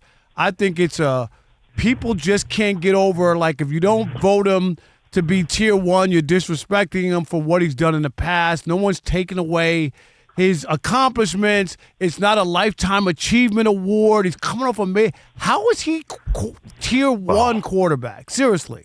Let's just go back and say, let's just say we were doing this. Let's say we had quarterback tiers in 2006 and 2005, and let's just say Brady had won some championships, and then got into a lull. Some years went by, no Super Bowls. How about 10 years went by? People forget that. 9 years went by. Yep. I don't think they're doing a reassessment, nor should they, every year on Mahomes or every year on Brady. If we were to go back in the history of the game, these are Hall of Famers. Would you be, unless you're just totally falling off physically? Like we've seen that Drew Brees end of his career, Peyton Manning end of his career, they couldn't throw the ball. I don't think we're seeing that. So I think the question then is, do you vacillate every year? Is it just off of because it's a yearly assessment, Mike. That's my issue. If it's not, and you just want to say who's the best quarterback, then fine. I'm with that. But if you're telling me every year you're evaluating people, and that's why there's a new list, why would the list change then? Well, yeah, that's true. That's definitely true. I think it's just when you obviously none of the voters, only one, put him in tier 2. There was some talk about, hey, there's obviously been a decline and he hasn't carried it as much. But, I think I haven't had any. This is my 17th podcast or show today. Right. And no one's really challenged Mahomes. Of course not. So you know why? Away. We got a problem right away off the top. Mike, come on. You know the other podcast. They don't push back. That's what you get on the Odd Couple. Yeah. We're going to challenge you a little bit, right? That's all. Yeah, I like it. All right, dang it, I got one too. Did you read the piece? Did you read the piece? I just read the excerpts. I didn't read the whole thing. Okay, I did read them. So the point made on Mahomes was, look, it's similar to what Joe Montana went through. Won some Super Bowls, had a couple of years. I think it was one and done 3 times in a row in the playoffs. And people were talking about Steve Young, and is he still the guy? And then he had 2 MVPs and 2 Super Bowl wins right after that. Should they have been downgrading him along the way, or was he still Joe Montana? I think that's what we're talking about. And you make a point. I mean, you want to put him down in 2. I like the fact that the quarterback tiers is not an overreaction to a single year. We know that Mahomes right now, last season, had 0 run game, had nothing around him at the wide receiver position, and got hurt. All right. So, that's kind of where we're at. Well, I got some smoke too, Mike. I think the issue that I have is why throughout his entire career, stands for 1 year, does Lamar Jackson in tier 1 only once? Why is he always in tier 2 when he's literally doing historic things? Highest QBR rating ever, 41 touchdowns, 4 interceptions, not to mention he'll rush for 1,000 yards. And I understand he hasn't had the full-on playoff success. But some of these other guys, I mean, Joe Burrow hasn't really, he obviously got the Super Bowl early, but he's been injured. And the other thing, you know what, Kelvin, I'm going to piggyback real quick, Mike. Like we can blame, we can say, Lamar can't do this in the playoffs, right? Mark Andrews drops a 2-point conversion, right, in that game that he brought him back in that. And they could have won the division last year as poorly as they played. Who did we talk about? Henry fumbled the ball twice in the game. Twice in games that cost him games. And then he marches him down in Pittsburgh to set up the game-winning field goal. They would have won the division and gone to the playoffs, and the kicker missed the field goal. You know what I mean? I'm with you. So we got 50 voters, 22 of them put in tier 1. Of the 28, I bet you 14 of them said, if someone wants to put him in tier 1, I'm not going to fight him on it. But he fought early in his career the fact that early in his career, he was overly dependent on his running, couldn't pass, and got totally solved in the playoffs. Later in his career, he did both of them at a super high level, and he went to tier 1. That's what he was last year, unanimously. Or not unanimously, but close. He was similar to Burrow. This year, his running went away. I mean, he averaged 25 yards a game, half what he was before and a third of what he was before that. And people don't think, for right or wrong, that he's a great quarterback if he doesn't have the running component. And I think the same thing will happen to Josh Allen if he can't run the ball, I believe.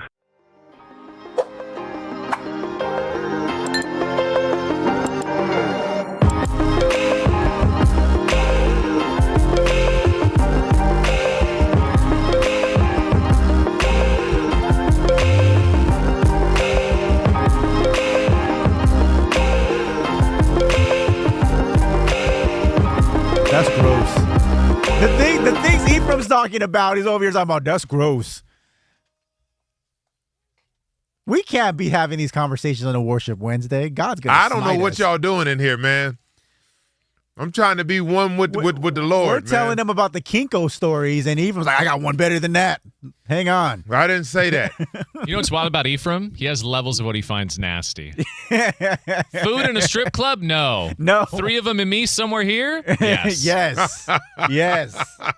It is the Odd Couple. Rob G Ephraim Salaam sitting in for Rob Parker, Kelvin Washington. If you missed any of today's show, be sure to catch the podcast. Just search the Odd Couple wherever you get your podcast. Follow the pod. Rate it 5 stars. Provide a review. Again, just search the Odd Couple wherever you get your podcast. Thank you, Shia.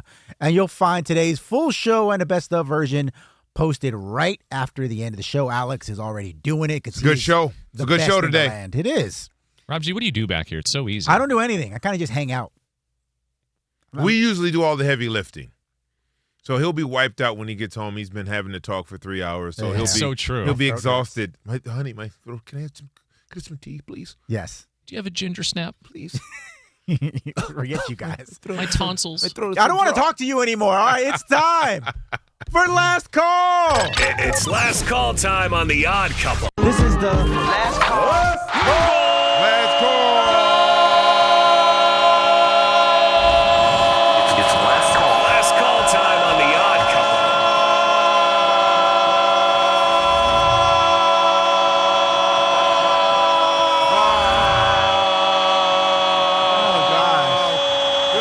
I can't do it. All right. Kevin in Culver City.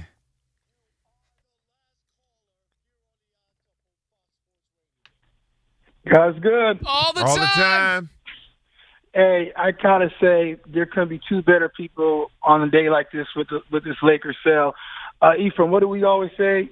We all got choices. All got choices. And, I mean, you look at it like this, when you really get down to it, the word stability. Like, we felt like Mark Walters, there was stability finally with this franchise. It wasn't like he sold it to, like, you know, Jeff Bezos or even a bomber. Like, I don't even know if these guys have the money to pay the luxury tax or not trade some of our big contract players. That's what I'm concerned about. And then you look at Kushner. I mean, let's just talk about it. There's a tie to, you know, Ivanka Trump and, you know, Jared and Donald. So, I mean, is Donald the de facto owner of the Lakers? I mean, God, please don't say they're going to be at games. It's so you think about all that stuff when you wrap your mind around this, and you're just like, where is this franchise going, and where do we go from now? So I'm hoping that Bob Iger runs this like he ran Disney, makes good decisions, and I don't know a lot about Not Josh there at Kushner. the I end. do Not know- there at the end.